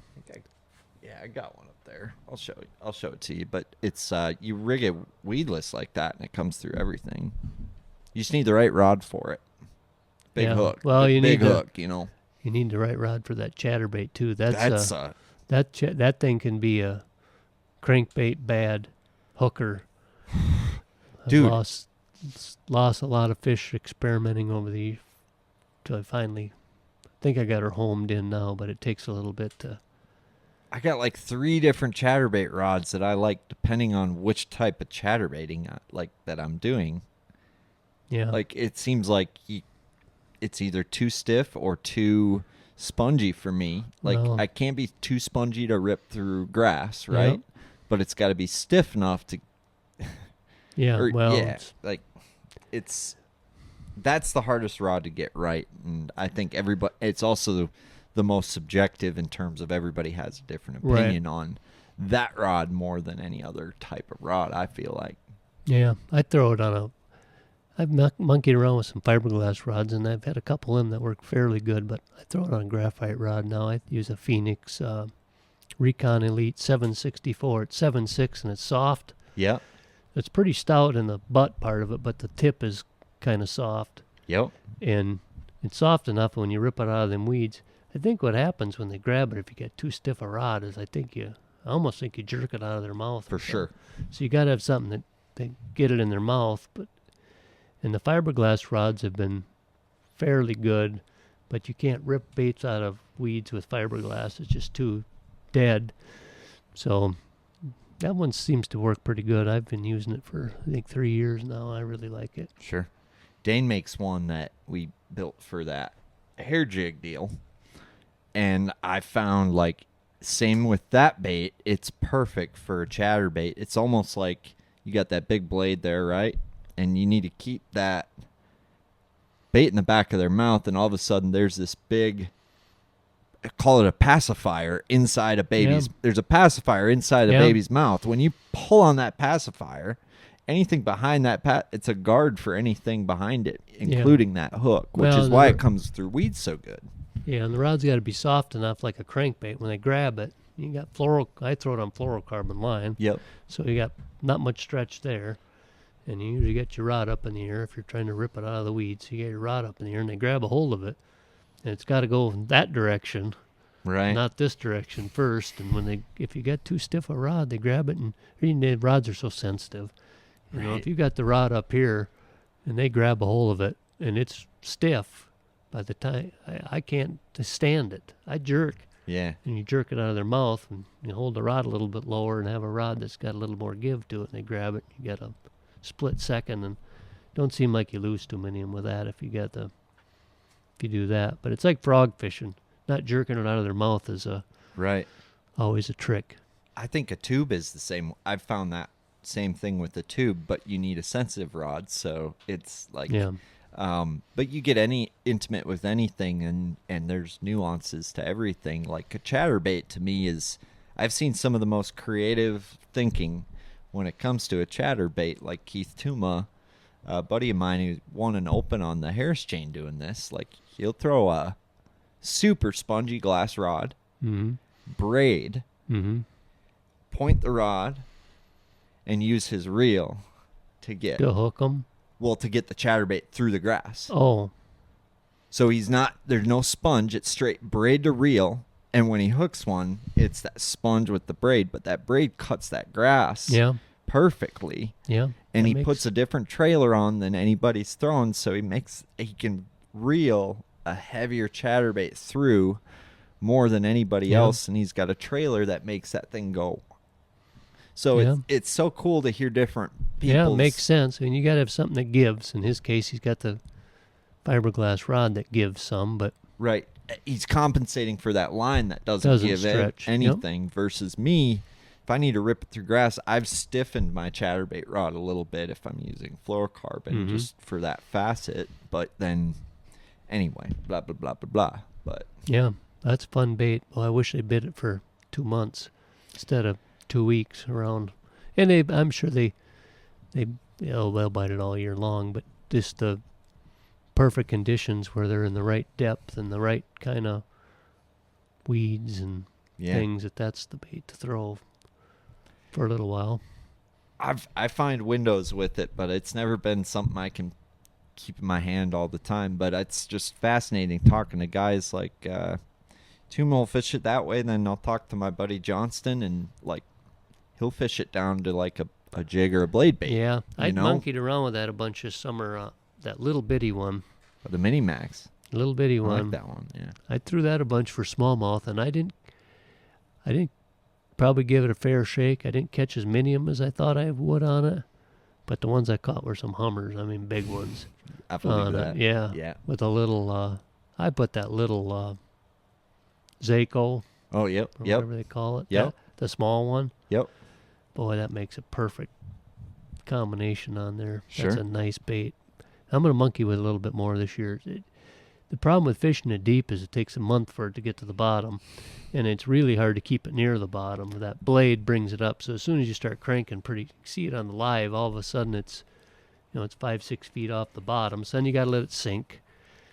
And you That's see my when issue following with it, you can monkey around a little bit, but if you're not paying attention, and all of a sudden you look at it and the thing's 6 feet below the surface and 20 feet of water, and if you're trying to keep it on the bottom, it didn't do much good. That's my problem with the chatterbait is Deep water. keeping it in the right zone, because I think that's hard to do fishing it deeper than 6 foot. I think It is. takes I a bought lot of some of them, focus. the big one. Yeah. Got like a minnow head on him, a big one, like a 3/4 ounce. Yeah, I think I have that one. And I no put skirt. No skirt. I Yep. put a swim bait on it because I threw it where I was catching them on them crankbaits and Yep. thought, well, they've never seen one of these. It vibrates nice. They should be able to hear it coming and all that. I couldn't. Doesn't hit the bottom like Sure. a crankbait does. I didn't catch much on it. Couple big old snakes. That was about it. I caught some smallmouth. I had that gold one without a skirt. I put Yep. a jerky J on it, and I was trying to fish it like a blade bait, and I'd catch like one good one on it, but I Yeah, wouldn't catch you it. It just wasn't the stay- deal. It wasn't the That they deal. need to make is one that weighs about an ounce or 3/4 of an ounce body, but had that little bitty blade on it. So yeah, you could get it to the bottom and keep it on the bottom. that's what I figured out with That- spinner baits. Yeah. If you're gonna Oh, fish yeah. a spinner bait deep, Yeah. the smaller blades are better. Small blades with a big lead. Yep. Yeah. Yep. That would work good on that little guy if they can. If you go on the market, there ain't a lot of spinner baits made that way No. either. But to me, if you're gonna fish, Yeah. that's a little thing. That's a thing. Got to make them, mold them. You pour a little lead, don't you? Oh yeah, it's probably why I'm the way I am. Breathed all those fumes in man. before we knew it was dangerous. Hey, now everything causes cancer, Yeah. so we're all dead. So Yeah, we you're used to fine. cook it on a little single burner stove in a pan before we couldn't afford one of them pots, so we used a little. They make a ladle, that Yep. they use. And we poured all kinds of jigs with that. It's crazy. Tons of them. Yeah, So you pour now. You still just pour. You pour a few things. I few think. things. Yeah, I don't. We poured back then because you couldn't get anything good. The jigs had horrible hooks in them. Yep. Wrong weed guards. There weren't very few really good jigs. So we'd pour our own. We'd put the weed guard we want in them, the hook we wanted in them, and had exactly what we want. Yeah. Painted them kind of nothing like they have now, crappy looking paint, but Yeah. they were good jigs with good hooks in them. Sure. Now I've gotten lazy. You can buy them Oh, there's as good or nicer than I could ever, way nicer than I could ever make. a lot of good jigs But on the market. I make a lot of my own I tie a lot of my own skirts. Sure. But Cool. heads I get from use a bunch of all-terrain heads. They I got like really those. good heads, and there's a do. few that I still monkey around with and make, but not too many. Yeah. Too many They all figured that out, that you got to have a good hook in them, and so commercially there's plenty of them to buy, For sure. For sure. and you don't hardly lose any of them anymore. So Right. our old line don't just break in the middle of nowhere and anything like that. Don't cast them off. They keep going. I'm wondering where this stuff's going. I don't know. Are you gonna put the chip in your head when that's like No, when no. the map chip's like No. or no, me either, man. No way. No. No way. Well, I think we're doing pretty good for time. So I think, probably the most important question I wanted to ask you tonight before we're done is, do you believe in aliens? Oh, absolutely. They're everywhere. What about Bigfoot? No Bigfoot, but yes to aliens. They've seen Bigfoot way more times than they've seen aliens. You're pouring too much lead, man. I'm I telling don't you. believe in Bigfoot. They're all over dude. up by me. I saw a truck looking for him. No, shut up. Serious. That's what it said on it. I don't know if he was really looking for it, but I believe they were. I saw the fellers driving it. They had it sit on the side. That is a Wisconsin Dells tourist attraction. It No, has to no. be. This was way up in the woods. They were certainly looking for him. Why would you be? I'm serious. Why would you be driving around out there if you weren't really looking? There's only two What things. did the truck say? Said something about something like that. They were something to do with looking for Bigfoot. They had even had a picture on the side of Bigfoot. You can't be serious. I feel like that guy is a sketchy human Well, being that probably I'm was not- it a van? No, it was an older SUV. It's Dahmer's nephew, dude. No, it was You're in Wisconsin. 6 hours north of Dahmer. Okay. No, this guy Okay. was in the woods. I'm telling you. Okay. Maybe. Hey. I like to think the world is filled with more questions than answers. Mhm. So I like to think that there's a Bigfoot out there somewhere. Okay, Okay? could be. But I'm just wondering how many aliens are walking on planet Earth. Like true aliens. I've never seen one. I haven't either. Not that I know of anyway. No. But what I do know is there's got to be more people bass fishing somewhere out there. You know what I mean? Like, I just wonder what the other planets' bass boats look like. I don't know. Well, they're sending that. They fly that deal now to somewhere and back. A little spaceship you can get on for like $30 million or something. One-way trip. Yeah. But everybody's making these quieter motors right here, like to be stealthy. I Yep. feel like on these other planets, they're like hovering above the water. Probably. Full stealth, full brushless everything. Well, they've been flying spaceships for a lot of years. They probably got the science down. I mean, iPilot probably came from aliens. Could have. Yeah, they haven't had I don't know where brushless. that weave you guys use came from, but I don't think like the fiberglass weave you guys use is interplanetary. You know, there's a lot of things that. I think it came from Tennessee. Where'd There are- Tennessee come from? I don't know, but there's no aliens down there. For sure. Too hilly. For sure. Well, you're Steve Mense, and I know you got a lot of dog in you left with the old bass fishing. We're going to try. And I'd love to go fishing in that boat of yours sometime, but I appreciate you making the trip. I'm sorry we couldn't chase the elusive bluegill tonight through the ice. That's the only thing I'm disappointed in. You said there was no ice over here, and there's beautiful ice. I saw it. There's a shack out there.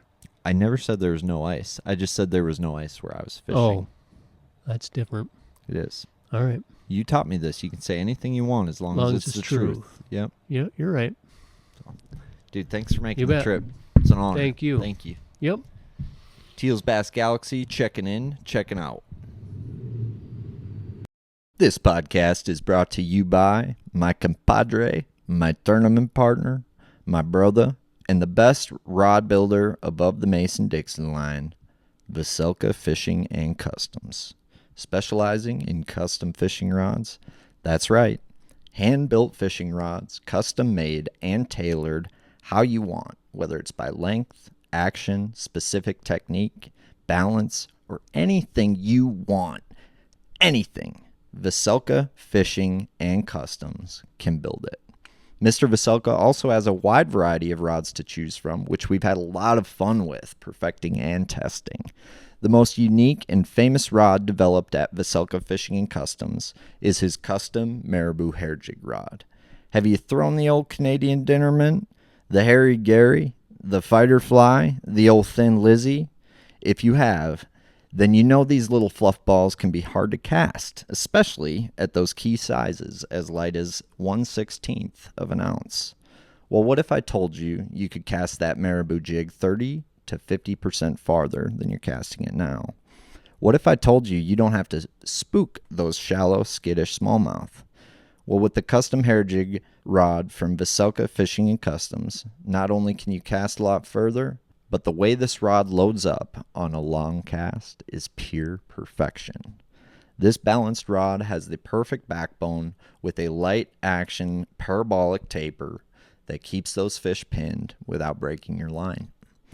Mr. Vocelka utilizes an 8-foot custom fly fishing blank converted to a spinning rod and couples it with premium guides leading up to custom fly guides that allow maximized casting distance and reduced line friction and blank slap, maximizing your overall performance, obviously. And we found this rod is not only perfect for marabou hair jigs, but for any light bait you need to cast far, including small swim baits, spy baits, and more. Any light bait you need to cast far, look no further than the Vocelka Fishing and Customs Hair Jig Special. So head on over to his website, vocelkafishing.com. That's VOCELKA fishing.com. And treat yourself to the custom hair jig rod or any custom rod you can dream up.